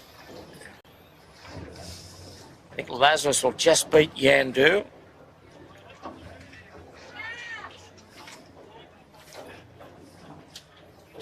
slowly drifting in. See how the jibes take so much speed off the boat. Anyway, Lazarus just gets a little puff. Fantastic pressure coming in from this edge. Yeah, 9 Lazarus, 10th Yandu. And then, there's some good action here. The Royal Oak coming in on starboard. Royal Oak with room. Royal Oak. Fisher Paykel. Royal Oak gets next. Yeah, Royal Oak 11, Fisher Paykel. Then Balmain, 13. Probably the other way round, Pete. Oh, Balmain and Fisher and Paykel. Yeah. Okay, then Noakes Blue, Yvette. Then Appliances Online. C-Tech. Down the other end, Finport. He's got a long way to go to get to the line. These boats up this end are going to beat him. C-Tech's across 16. 17 will be Lazarus Developments, I think. Looks about right. Yeah. Lazarus Developments, then Finport in 18th. Under pressure from Shore and Shore and Partners. Partners. They're doing the ribbon right now behind you. Shore and Partners 19th. 20th, Bloody Vikings. 21, Burrowang. 22 will be 18-footer Bar and Restaurant. Then 23 will be Birkenhead. They're doing the ribbon, guys, on screen. And okay, well, here's the championship ribbon being put on by Ian Murray, 6-time champion.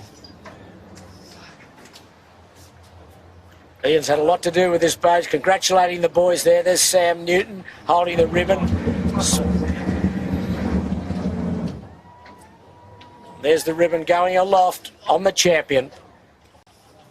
For the 8th time as skipper to stamp his name in 18-footer history.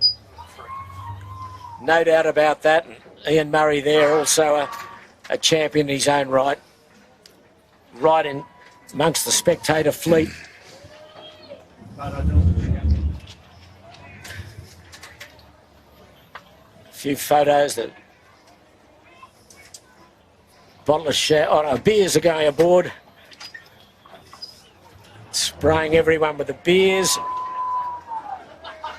Someone's in the water. Sevy's in the water, probably doing his hangover well. Matty Stenner, as you say, would be delighted. First time winner. These other boys have tasted victory before, but it certainly doesn't diminish the joy that they're having over this victory. We're here in Taylor Bay on the end of this 2022 JJ Giltinan World Championship. There's Ian Murray at the controls of that rib. Big smile on his face. Had a lot to do with this campaign. He's in the park every day, just giving a bit of advice, helping the boys.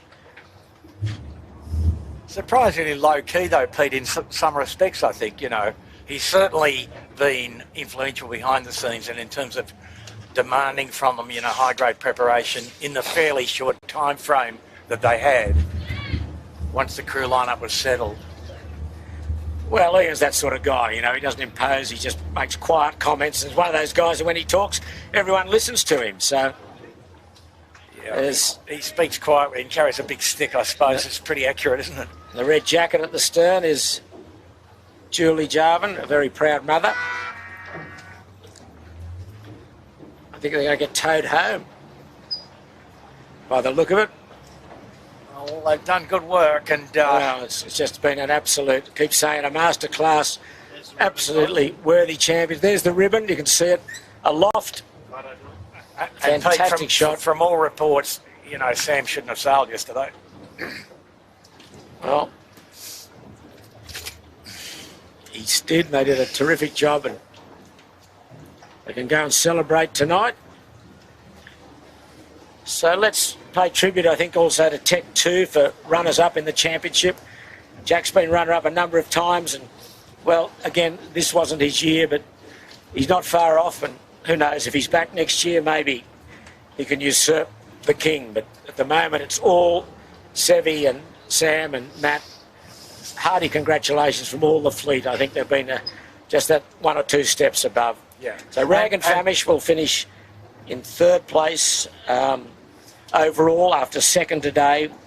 Noakes Sailing 3rd today and 4th overall. And then I think Lazarus Capital Partners will probably maintain their 5th position. And Smeg, Michael Coxon, will finish in 6th place, had a 4th today. So as the fleet wend their way back home towards Double Bay, we're at Bradley's Head. The breeze is just barely enough to get them moving, but Andu is going to get a tow home by the rib with Ian Murray at the controls. The rest of the fleet just stayed around to watch the ribbon go aloft. And look who's come to join the party. Well, that's John Winning Junior, driving that big rib on the right. He's Andu is part of the winning group of companies, so he's sponsoring all this deal now. He runs the winning group, so a very delighted sponsor. So look, we hope you've enjoyed it. We've seen a worthy champion, no doubt about that, in Andu, and winning 7 of the 9 races. We've seen some thrilling racing dominated by Andu, but in a lot of breeze at times, some light breezes at other times, but I think it's been another exciting JJ Giltinan World Championship for the 18s. We're back next week with the final race of the year, so I think we've got to pay a big tribute to all the team, Chits, Piers, Dylan and Jordan, for behind-the-scenes work on the cameras, the drone, the technical side. I think the pictures have been extraordinary. They get better every day. To Bucko and Jimmy, for your contribution and effort. It's been fantastic. And Bucko, we do love you. Others mightn't, but we do. You've got to get your facts a bit better for next year, but keep working at it. You'll be all right. I'll get a better watch. How's that, Pete? Get a better watch, okay. But thank you, guys. We hope everyone around the world where you've been watching, have enjoyed it. We've enjoyed bringing it to you. We'll be back next Sunday. But from the 2022 JJ Giltinan World Championship, we say congratulations to Andu. This is Peter Shipway signing off from Sydney Harbour.